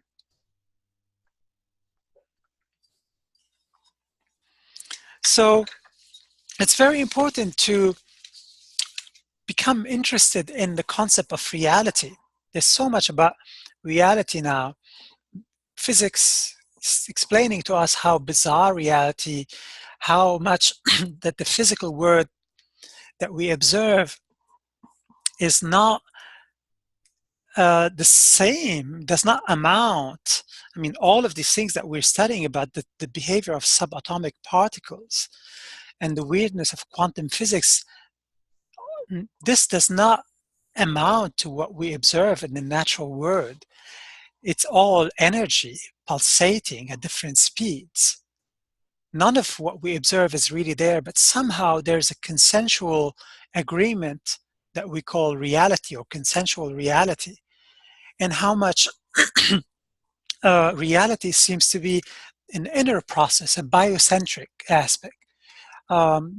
There's a book that I would recommend here, and I've included it in the study guide, called Biocentrism, which tells us about the nature of reality. The whole premise of the book is that the universe is a product of consciousness, and not that consciousness is an outcome result of the universe. That this is where basically we understand some of these maxims that we hear, for example, in Hinduism and Buddhism. Inner word is the same as the outer word. And that's the name of a great documentary that I've also included in the study guide. Or in Hermetic principles and Hermeticism, the maxim, as above, so below, as within, so without. So this is basically what all of these things are referring, that the inner word is the same as the outer word. We are consciousness having an experience and learning about what it is. And we're all different portals of consciousness having an experience and reporting to each other. So experience is very important. Phenomenology is very important. But it seems that we are still in a fledgling state, in a state of ignorance, with a lot of misguided perception. And that's why we're in a state of chaos. And actually what's happening right now, the world is falling apart in a wide variety of different ways, on the cultural, political, religious, and definitely on the level of nature, and how we're the detriment that we're causing, but also the natural phenomena happening. And maybe we're going through natural cycles that humans are only exacerbating. We don't know. What we know is we are in dire straits, whichever way we look at it. This is where it's important to go inward and to try to seek answers, to get to gnosis, because we seem to be going into a state of self-destruction, because we've been going so much in the wrong direction, and there are more and more forces taking us into dangerous things that we need to learn more about. Is AI really good for human consciousness? Virtual reality, enhanced reality, augmented reality? Are we being separated from nature? Are we being separated from our emotions, from each other? Are we bickering about important things in a questionable way? You know, so it's important to approach these things in a philosophical way. We need to go back to that place where science, art, spirituality, and philosophy intersect. We lost the truth. We lost knowledge. We're bombarded by tons of information. And there is a real awakening happening to people. And this is the whole point of offering such a course. But we need to really do it right. We need to be serious at our exploration of consciousness, of holistic practices, meditation, spirituality, and not to practice spirituality on a pop level. Unfortunately, that's what happens when we're busy and we don't have time. And this work, whether spirituality, shamanism, or uh, mystical practices and Gnosticism and Hermeticism, all of this is very hard to do, and it takes dedication of time and metabolic energy and a lot of effort. So it's not easy to do this, and it's not easy to understand it. And there are many pitfalls. Also, it's important to mention some of these pitfalls. And it's mostly, it deals with how much the ego can hinder the process. Ego inflation, when left unchecked, can cause people to start to become materialistic in their spiritualities. This is what we call spiritual materialism. There's a great book about that by Trungpa Rinpoche, and it's called Cutting Through Spiritual Materialism or Spiritual Bypassing. These are the things that J.P. Sears points out in his videos. If you're not familiar with his videos, please check him out. He's hilarious, and he has a very unusual way of bringing awareness. It's beautiful, very good message. Can manifest pathological altruism or messianic behavior, or what I call monobibliosis, having read one book and have become expert after having read one book, or having become a guru after having had one experience, or enlightened. You know, these are not judgments. These are just observations, very important observations that we have to make to understand the human condition with compassion, but with all honesty, and not keeping an eye closed to these phenomena, because these are the pitfalls that we go through when we start to be interested in spirituality, because we don't have a system that prepares us for these things, that would create a awareness, that would prepare us from childhood. Um, and that's why we create such a consumeristic approach to anything in spirituality, and becomes part of the consumeristic agenda. So, and you know, to understand whether we need a guru or not, and not to be at the feet of the guru for our entire life, and not to set up the guru, you know, we don't have a system to teach us how to deal with all of these things. So we have to do it ourselves. We have to create an awareness. So this is why I'm pointing out these things, because they're all part of the spiritual work. We need to be multidisciplinary with our understanding of spirituality, skeptical, and create a multidisciplinary approach and syncretic approach, a comparative study, to understand the old and the new, and not to lose oneself in just pursuing one practice, because the tendency is to become fundamentalistic and dogmatic about it. And that's the reason why I'm mentioning that. It doesn't have to be like this, but when people are distracted and don't know enough to investigate, enough time to invest, and to energy to investigate things, we can become dogmatic, even if this practice is not dogmatic, and we start to see that everything else is wrong, and only that practice that we love and that we're practicing is right. So as you see, it's not easy to do this work, that there has to be great level of awareness and willingness to let go of what was thought once considered to be truth, to upgrade it without great attachment, to find great learning from anywhere and everything. But one has to be careful too. Not everything on YouTube is truth. Not everything on Google is truth. There's a lot of disinformation, misinformation to confuse people with that intention, or with illicit intention, out of just pure uncontrolled passion. We can still promote the wrong thing and release misinformation. So one has to be attentive and judicious with all of these things. So, you know, there's also this talk about the matrix, that we are living in a simulation. All of this started with Nick Bostrom, actually became part of pop culture when Nick Bostrom, who's a Swedish philosopher, professor of philosophy at the University of Oxford in England, came up with the simulation hypothesis in 2003. Well, he's not the first person to talk about it, but cosmologists started running wild with this idea that, oh, we're living in a matrix, it's a simulation. And a couple of years ago, Elon Musk started talking about this phenomenon, but he's not the first one. The people who first talked about it are the Gnostics, who lived in the Middle East around the time of Christ, and who promoted a different awareness, different philosophies and teaching, that consciousness, it's very convoluted, but I highly encourage you to go deep into it. In Gnostic texts, the Dead Sea Scrolls, the Nag Hammadi Library, check out, read more about Gnosticism, or great website is metahistory.org, or the book Not in His Image, wonderful book about Gnosticism and the teaching of Gnostics, and that consciousness is going through different manifestation and split against itself. This is a story of Eon Sophia that's told in form of metaphor, and that is that created duality.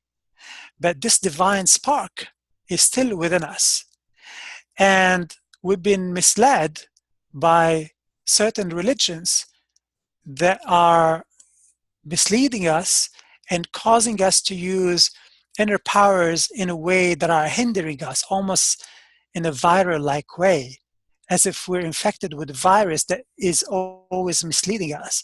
I know it's getting sci-fi, but this is really what is happening right now, and it's going in a slow crescendo, and it's allowing us to bridge the new with the old. And I can expand for 20 hours about this by itself, but I want you to research this to really understand consciousness.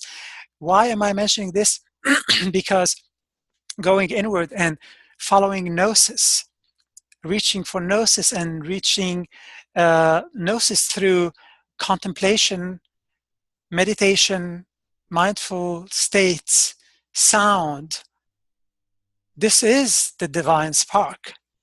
And this is what we're finding when we find this idea of how ancient philosophies are correlating with modern discoveries in science, that mathematics seem to be the source code, that this divine spark is traced through how this divine intelligence manifests in mathematical systems. Again, fractal geometry, harmonic overtone series, the constant of the universe, phi, or the golden mean, pi, and the Fibonacci series, and there's many others. This is what we need to investigate, and that divine spark is within us, and this is what sound is about. To quiet the mind, to tap into signal, to let go of noise, to learn to practice psychonautic skills and what to do with sound, to upload more new experiences to this morphogenetic field that Rupert Sheldrake talks about. It's all in resonance, that his theory is really wonderful, and I highly encourage you to check out his work.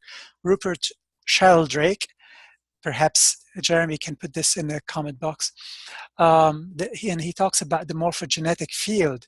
So anyway, the story is fascinating and really utterly weird and awesome and abstruse, but it's very important to immerse yourself in this, and it's not too much for anyone. Even if it seemed so convoluted at first, it's all worth spending time to understand it, because that it's what it's all about. It's your inner transformation. You change yourself, you change the world, and that's basically what I've been working on over the years. And I've covered a lot of ground, and I still have a lot to cover, but that's the only way to do it. And we affect each other, and we don't do it by ourselves. So we're doing it together. We need to bring some resonance to create a different world, and not, oh, just think love and light and think positively and the world will change. No, it doesn't work like that. This reductionism in the law of attraction should go, because it's causing people to have delusional state, and inauthentic behavior. It's not supposed to be this easy. If it seems to be easy, it's not the real thing. And we can believe in it as being the right thing and it's real, but it's only a delusional state. But that's the problem, is that when we don't have fine-tuned awareness and a good connection to inner capacity, we can create a delusional state and think that we're on the right track. How many dictators thought they're doing the right work by killing millions of people? Huh? So we need to fine-tune this awareness, the self, because this divine spark is within us. And it's based on the personal experience. The direct experience can teach the person something that no guru, no teacher can teach. But there's a lot of work in learning to learn how to pay attention, how to do the work, how to observe. And that's where phenomenology is important. And this is where sound can really impact this noise that's in the mind. So you see now how everything is interconnected and interrelated. So that's the approach that I like to take when I teach people how to work with sound, how to meditate with sound. What is sound really about? How intelligent is it? Why is it important? How does it work? And what can the individual provide with, which is the mindset, phenomenology? What are the methods involved? And why is an interdisciplinary, multidisciplinary approach really important to create a syncretic understanding that's based on comparative study? Because it's so difficult, it's not easy to understand this material. What I'm telling you is literally my life's work in just an hour and a half, or over an hour and a half now, close to 2 hours. But there's a lot more. I can go into much deeper layers of complexity and theories and depth. But maybe not everyone is interested in this. Maybe not everyone can understand that. But just know that there is a lot more. And this is only the beginning. But it's not an easy beginning, I understand. But it's not something to be reduced, because we lose most essential things. The last thing I'd like to do is to go over the PDF content, and let me share the screen one last time, please. Where is it? It was around, let's see, here we go. So I have some recommended books, and there's more of these recommended books on my website. If you're interested in that, it's under resources, and my website again is soundmeditation.com. I put them at the end. So, and then some recommended links on the terms that I've talked about.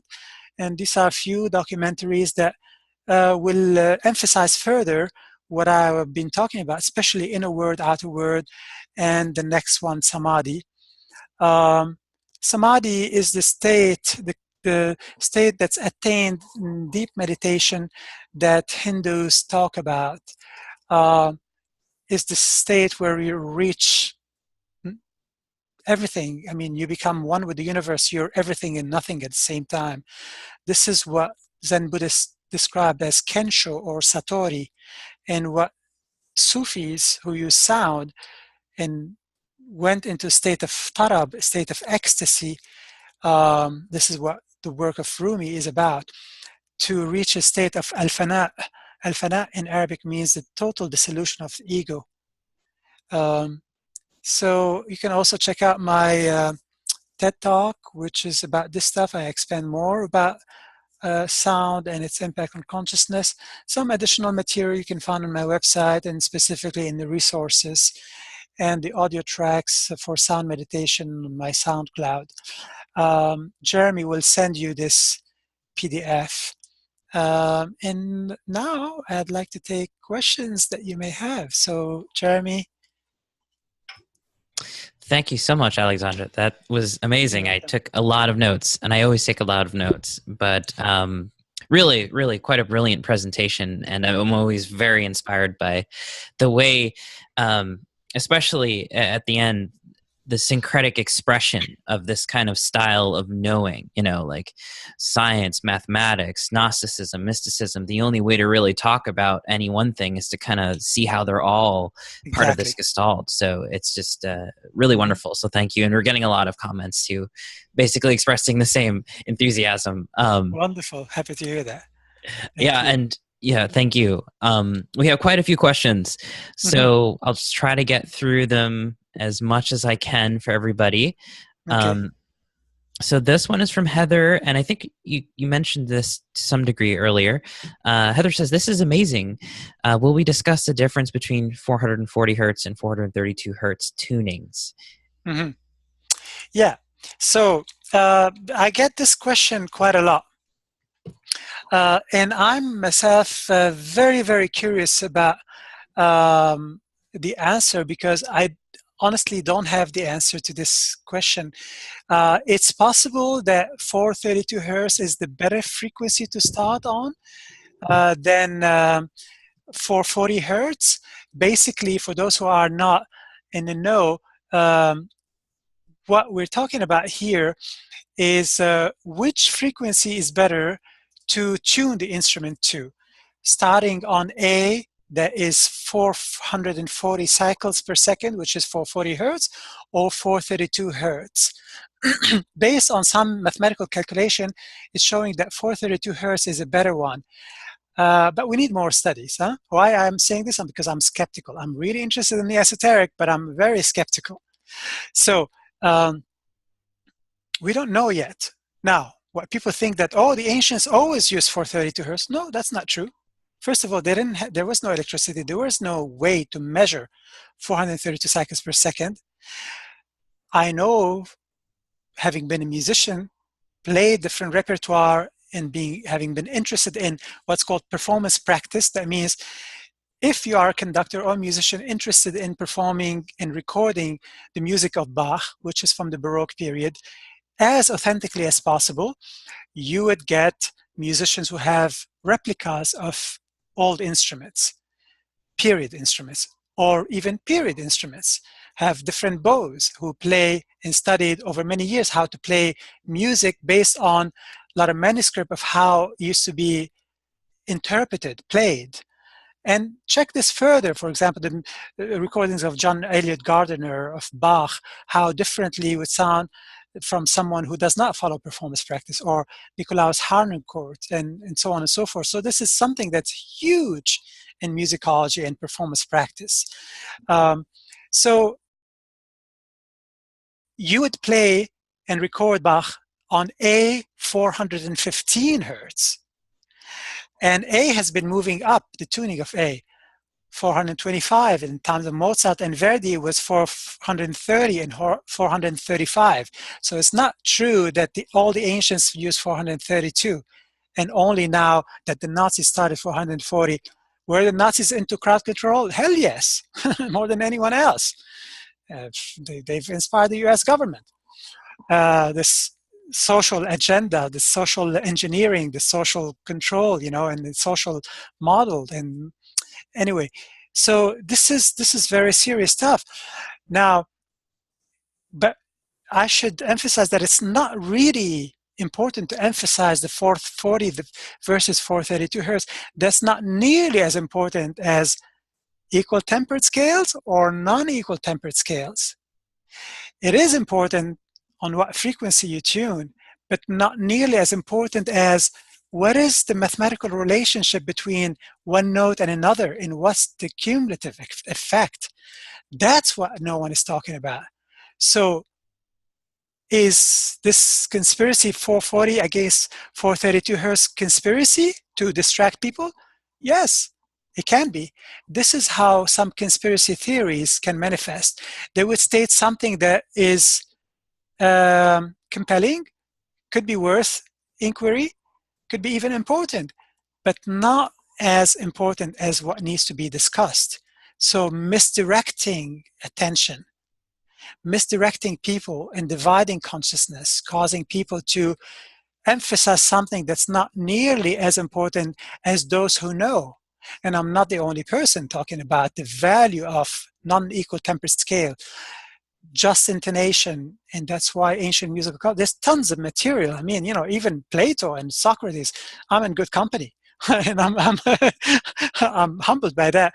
But there are many people who have talked about this, and when you start to do the research, you realize yourself that it's a huge problem. They give us some advantages, but at great costs. I hope I said that in few words. I could go a lot deeper, but that's the short way of giving an answer, and it's not so short. Perfect. Thank you.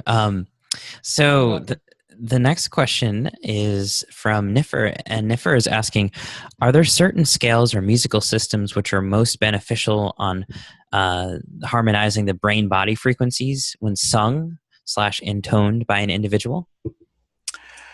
We don't know for certain. We know of some sonic frequencies that affect certain brain functions, but they're ultrasound. They're well beyond the threshold of hearing. The threshold of human hearing is 20 hertz to 20 kilohertz or 20,000 hertz. I'm talking here about frequencies above 100,000 hertz. So I don't believe in this correlation of the 7 notes in the scale to the 7 chakras. Yeah, you find a lot of that on the internet. It has no evidence, and this changes, by the way. And there isn't one chakra system. Somehow Westerners are so attached to the 7 chakra systems when there are many different numbers of chakra systems. And if you know a lot about chakras, you would know this. So I don't believe in any form of simplification and reductionism. We cannot do this at all, especially when you deal with sound and consciousness. So no, I cannot tell you that, yes, listen to this frequency and that. I don't believe in the solfeggio frequencies. 528 hertz is not going to open anyone's heart.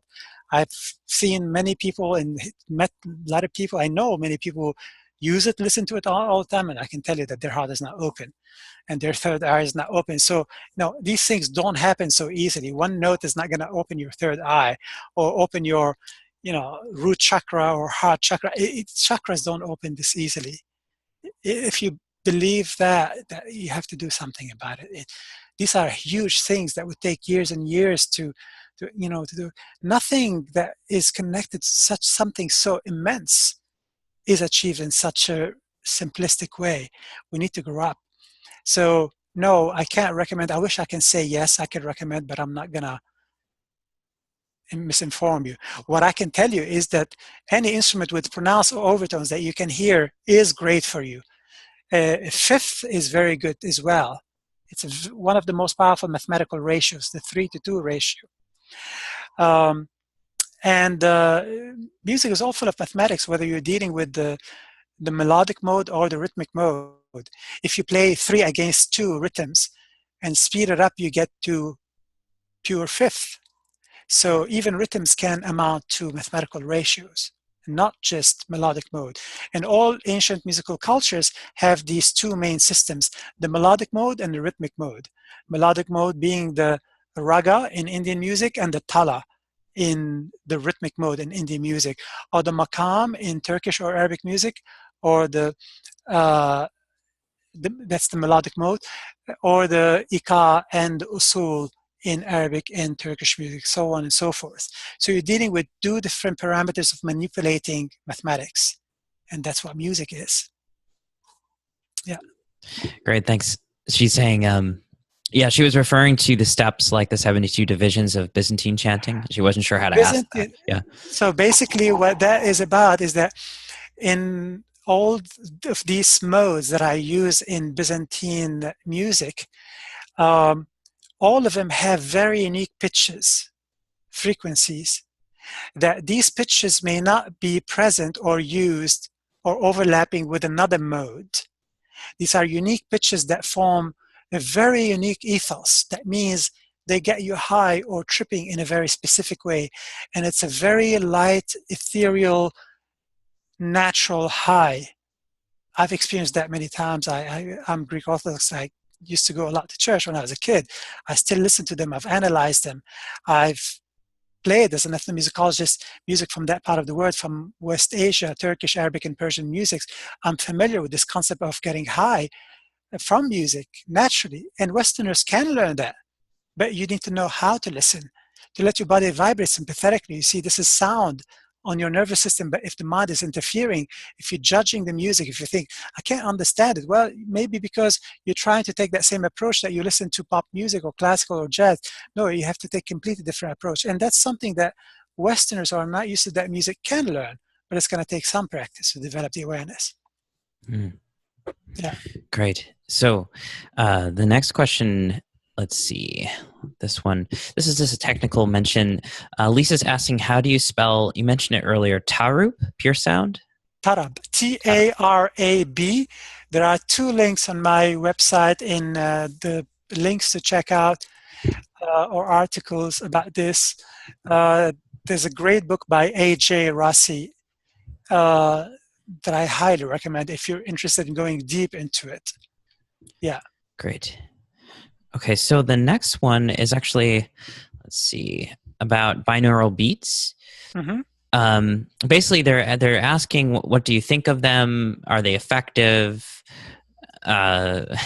What's your impression of binaural beats? It's like there's Binaural a lot beats out are there. very important. I don't work with them so much.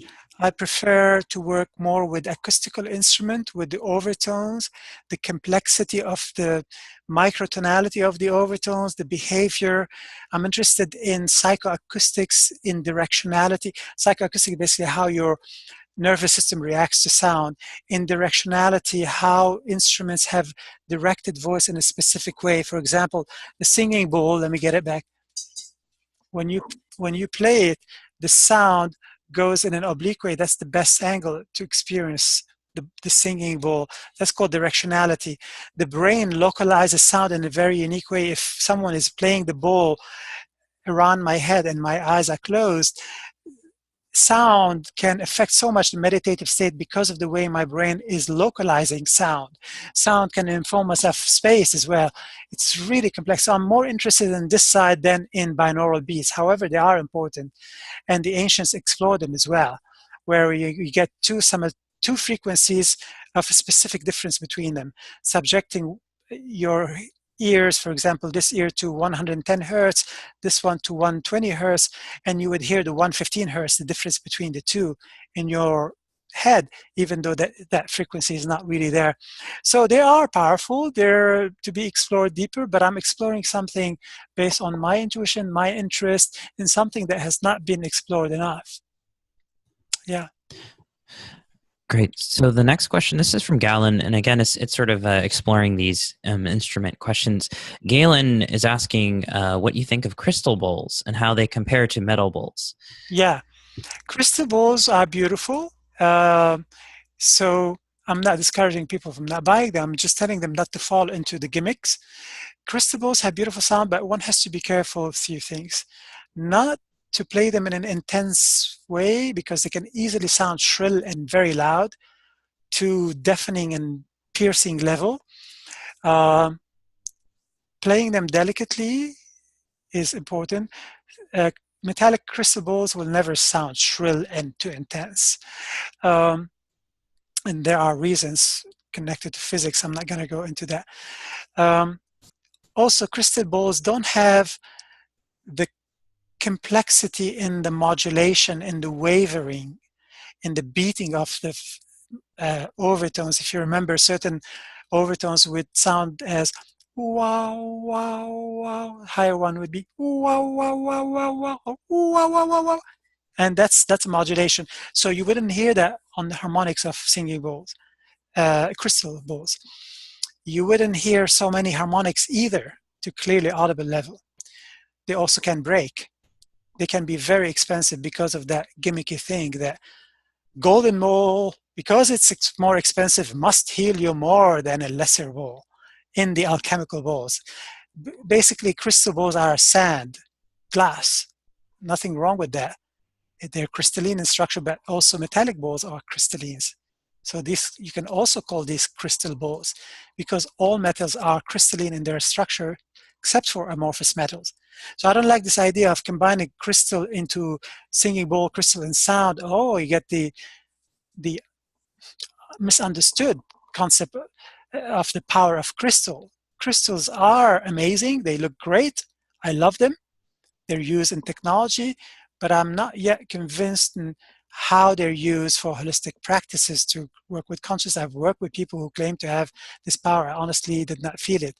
I don't know. Am I not sensitive enough? I am very sensitive, and I have been for years. I'm becoming more and more sensitive. It happens in spite of your attitude and intention when you work with sound. I honestly think that consciousness probably is not ready to work with crystals yet. We don't have that power, that sensitivity, or that skill to really use them in a way where everyone can notice. Not just, oh yeah, I feel that. You know, we can create a placebo effect. It's not there. What I believe crystals are, it's almost like, imagine that the electrical grid goes down on Earth, and 50 years from now, someone has a laptop who takes you to ceremonies and tells you, this is power. Yes, of course, this is power. But you need power for this to be powerful, because we don't have that power here to make it work. So that laptop becomes powerful. You see the metaphor here I intend to. We don't know. It's possible that it's that. However, they look great and they're using technology and they have so much potential in holding information, like no other hard drive. So I don't believe in this act of combining the crystal aspect with sound. So therefore, crystal ball would be better. Therefore, you have to buy something that costs thousands of dollars for you to get a great result. No, no, I prefer metallic balls. Actually, they don't break. They're amazingly, there's a lot of complexity that you don't have in crystal balls. And I'm not putting down crystal ball, I'm just clearing out this gimmickness and inability of people really understanding, or how can I get this over that? This is what I would like people to know, to select based on intelligence and based on, fine, if you have millions of dollars and it's okay for you to spend $10,000 on a singing bowl, crystal ball, it's okay. Whatever pleases you. Okay. Great response. Thank you. Yeah, we have an interesting comment from Robert too, saying he has metal and crystal balls, but he also has found that found bowls such as unfinished bottoms of propane tanks, BBQ type, and he found Yes. these in a scrapyard, and he finds them that they have strange sounds. They are pure in tone or overtone. So, is it frequency or the instrument that is important? It's many things. It's many things at the same time. Um, so basically, um, what you get from getting a singing bowl that has been done with the right ratios of metal, with the right craftsmanship, the right hammering, the right shape. There are many parameters to observe. You have a better quality of resonance if you're making something from a tank, or cast bowl. Some people make cast bowls; they're not hand hammered. Um, you don't get the same quality of sound. You're not going to get a long sustain. You would hit it, and the sound will fizzle out very quickly within 2-3 seconds. It may not be easy to sing. A lot of singing bowls that are not good in quality, you would go on and on and on and on for a minute, and then to start to get the slow crescendo of sound. You don't want to get that bowl. It's a waste of money. Some bowls don't have a beautiful harmonies. Some overtones come out a little too strong and they're dissonant. So even in an antique bowl, whatever size or cost or shape it is, you can still get bowls that don't sound good, that have very shrill clashing between harmonics, dissonant harmonics, not beautiful harmony. So there are many parameters to use to judge whether this is a good bowl or not. Usually you need to feel how your body responds to it. You need to know a bit about frequency. So it's the overall effect of how these frequencies sound together.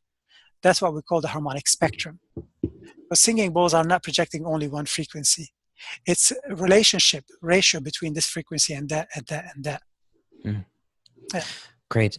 So this one is from, I don't know. They're called Meditating with Sound. So hello, meditating. Hey, They're I like that. asking, how can I integrate? Oh, by the way, before I ask this, if anybody who does want to hop on live while we're still going, just let me know in the chat box, and I'll pop you onto the panelist list. Okay. Yeah. So how can I integrate a meditation with sound to reach a degree that it will alter me? Hold on a second. Let me see here if I can. Let's see. That is to say, my case is so rare that the meditations help me to relax, but they give me so much more energy that insomnia has become chronic. So I think he's saying Mm. that meditation has been very energizing rather than kind of bringing him or her into a state of calm attentiveness. And then the question continues: they're basically asking how to do a meditation for literal sleep, or sorry, how long is it? How long and with what instrument is better, bowls or gongs, to help, I guess, calm and relax and bring tranquility? Both can work, really. I've used both. I've experienced insomnia. I use either one. I use other instruments too. Uh, and again, here what's important is how am I listening? So one can try different instruments. Maybe the bowls would work for you better than gongs, but sound will help the brain waves to cycle down, to diminish the amount of electricity, because we really run on electricity and chemicals. Thoughts, emotions, and feelings all are driven by a chemical reaction, which triggers electrical signals. So if you want to fall asleep, you're probably thinking too much. Now, yes, sometimes meditation can energize people, and I've experienced that. Sometimes I experience both effects at the same time. I'm energized and relaxed at the same time. But um, most likely singing bowls will put you to sleep. I've recommended using singing bowls to friends of mine who have been looking for a better way to put their kids to sleep than reading them a story or doing this and that. And singing bowls work like magic, even for temper tantrum or for various things that kids manifest. They calm down any person. So my experience has always been that singing bowl or gong played in a delicate way, in a sensible way, can uh, induce people or encourage the brain to start to gravitate toward sleep state. Yeah. Great. So this one's a quick question. And before we were mentioning Tarab, and you mentioned a book. Lisa's asking what the name of that book was that you mentioned. I don't remember what I mentioned, but is it biocentrism I or don't think so. how equal temperament ruined harmony and why you should care? Maybe that's it. I'm not sure either. No, she's Mm, saying no. okay. Hmm. Well, yeah, Tower. It was about Tarab. It was about Tarab. Oh, okay. Okay, the book was about Tarab. Okay, yes, I do remember. The book is by A.J. Racy, R-A-C-Y. Racy. Okay, Yes. Mm-hmm.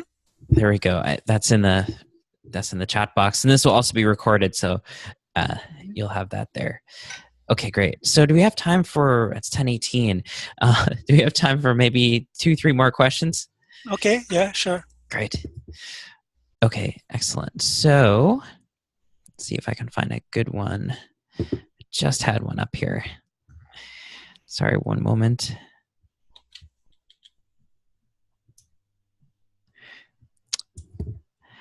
Here we go.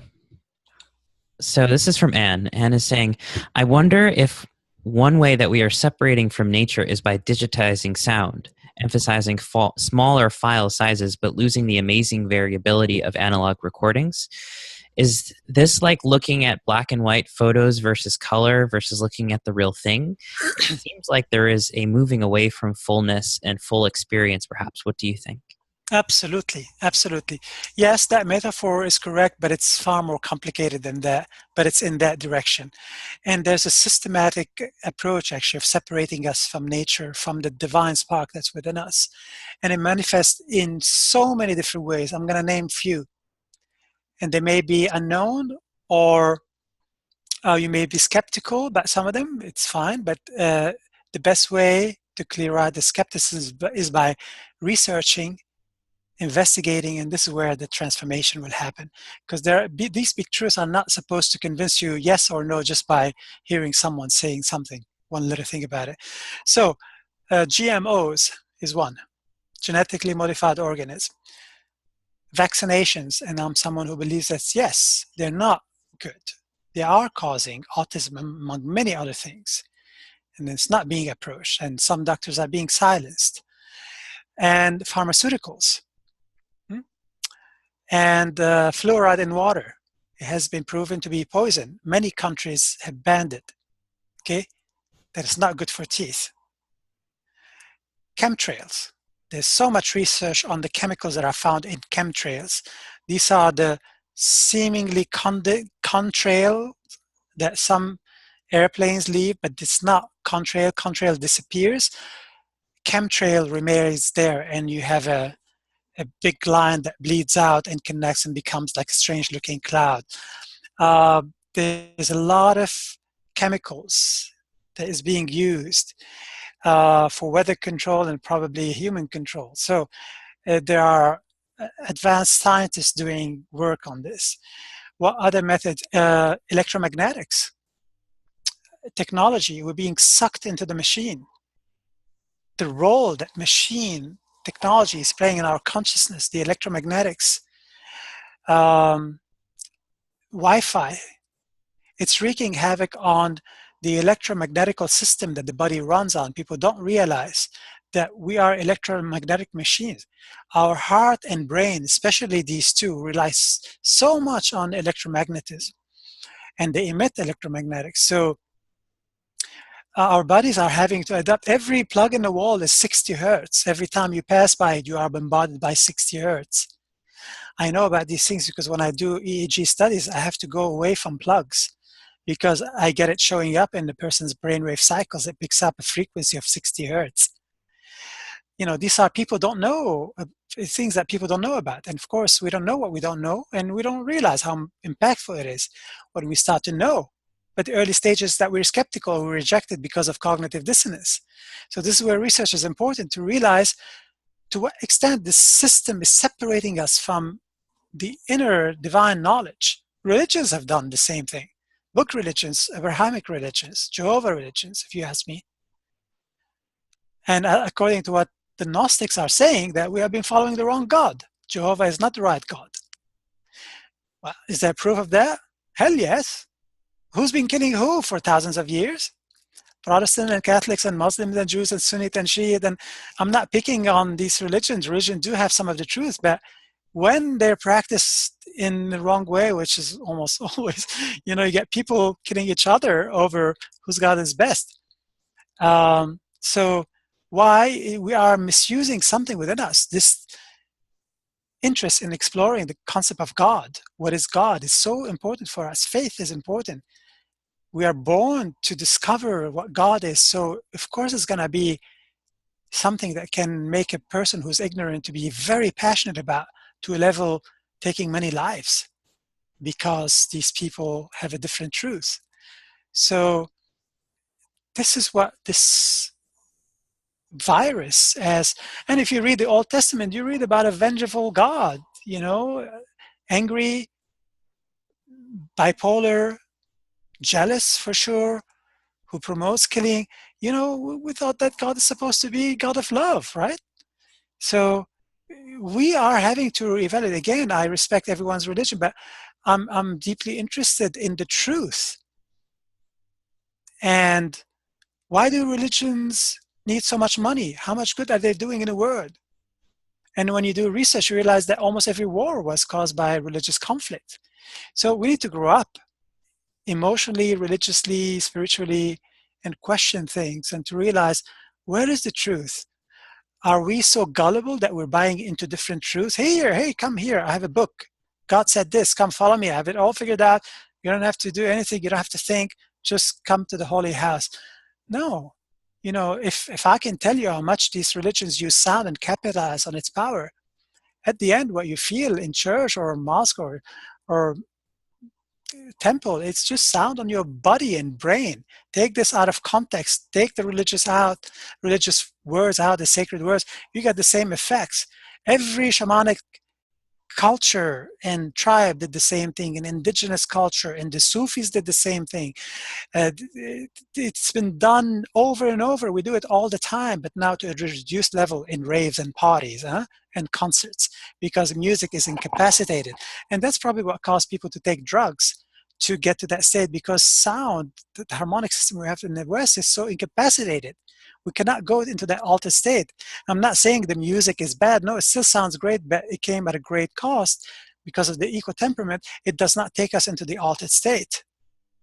So these are things we need to understand, but it's hard for people to understand something that is so complex that you need an expert who knows a variety of different things. And that's why medieval scholars, Renaissance men, knew a variety of different things, and not just their topic. We lost the truth because we became specialists. We don't have enough time to know so many things. We barely can keep up with one topic of our specialty. That's what I've been studying for years.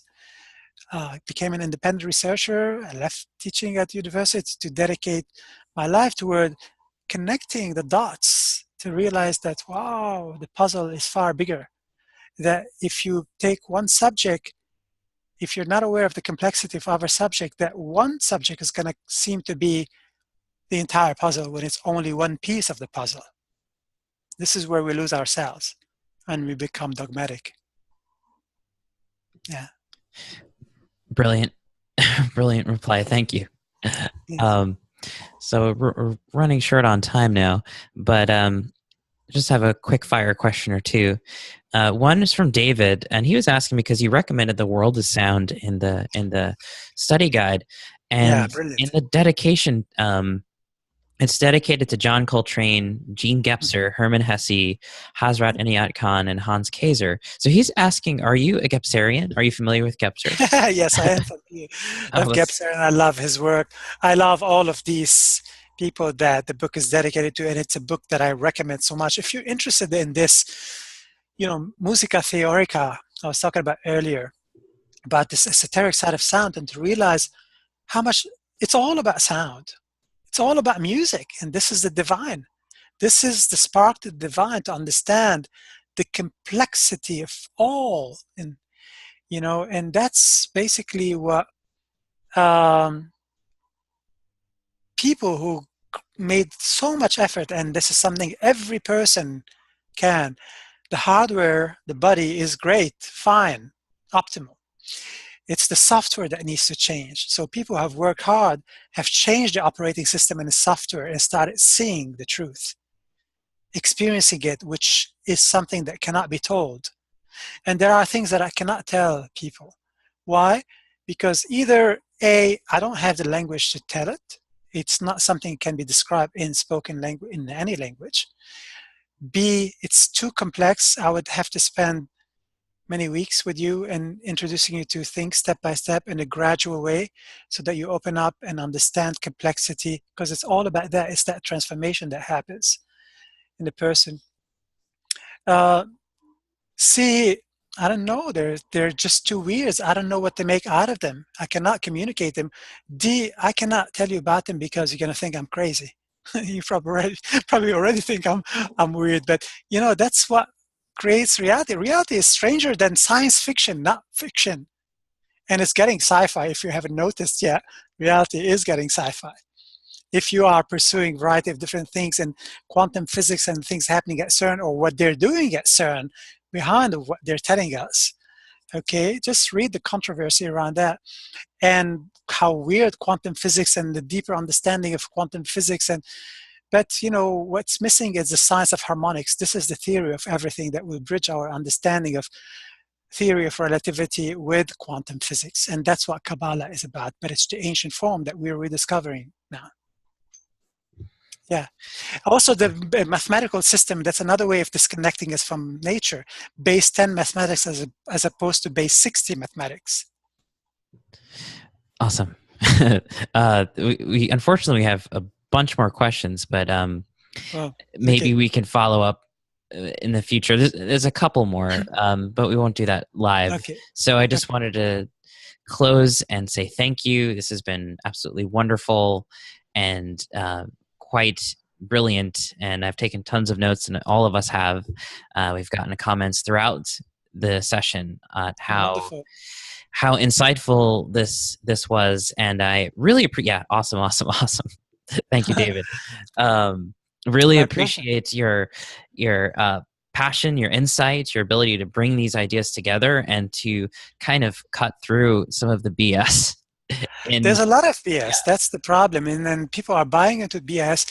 They come from a good place. They're interested in esoteric stuff, but this is where gullibility comes. Because of our hunger to want to find something, we end up by buying into anything and everything, and that's wrong. So we need to become uh, researchers and experts, and as much as possible, and to follow specific people that would resonate with us, and to fine tune that resonance. Resonance is not, it's like a muscle, just like compassion, self-love and love and kindness and empathy. They need to be exercised. Resonance, intuition, imagination. So these are all exercises, and we don't expect them to be in an optimal shape. We don't have great system. This is what the value of the trivium and the quadrivium is, that you become a completely autonomous person, capable of full critical thinking, able to teach yourself a subject you never studied, can have optimal level of creative strategies and methods, um, problem solving capacity, that would make you a completely autonomous person, that no one can fool you. But of course, you cannot control people who are real educated. I'm not going to talk about how much Common Core, this new program, is creating dummies, plain dummies. Just look into the program. I'm an educator. I know about education. I've taught for many years. But the Common Core, up and coming, yeah, people need to research that. So that's what consciousness can be made of. We're like sponges. We absorb what's given to us, mm, unless we're judicious and attentive. Yeah. wonderful. Yeah, everyone's saying thank you again. And yeah, Robert's saying, I don't think you're weird. You're an open investigator of sound and how the dots are really connected. Yeah. This is where the mysteries are. And the ancients were all interested in this, whether in India, in the Soma rituals, with also use of psychedelics. Another aspect we didn't talk about, because I don't want to talk about shamanism, I want to talk about the use of sound. So shamanic societies use sound and psychedelics, not just psychedelics by themselves, but most people don't understand sound. So they focus on that which makes the difference, which is, the sacrament, which is psychotropic. But the story only gets more and more complex, and the rabbit hole gets bigger as you go deeper and more fascinating. But these are the mysteries that the ancients were interested in, even in the Hellenistic period, in the mystery schools of Eleusinian mystery schools, I would say. Mm. Yeah, thank you all. And thank you, And Alexander. great to be with you. Sorry it went long, but you can watch it in segments and watch it again. But I wanted to give you a lot of things that you can expand over a long period of time. And research things, guys. Research, research. Very important. Study, create a solid practice. Stay away from pop spirituality and pop shamanism. Mm. If there's one thing you showed us today, it's that complexity and wonder go together. And Absolutely. yeah, so Yeah. thank you again. And the recording will be made available by tomorrow if you missed anything, if you want to revisit. And we hope to have you again in the future, Alexander, for anything you want to talk about. We're happy to all sit here and take notes and engage with you. So thank you. The great pleasure. Thanks a lot, Jeremy, for giving me this opportunity. And thank you, everyone. And sorry we went late. Thank you so much. Goodbye. All right. Good night, Errol. Good night.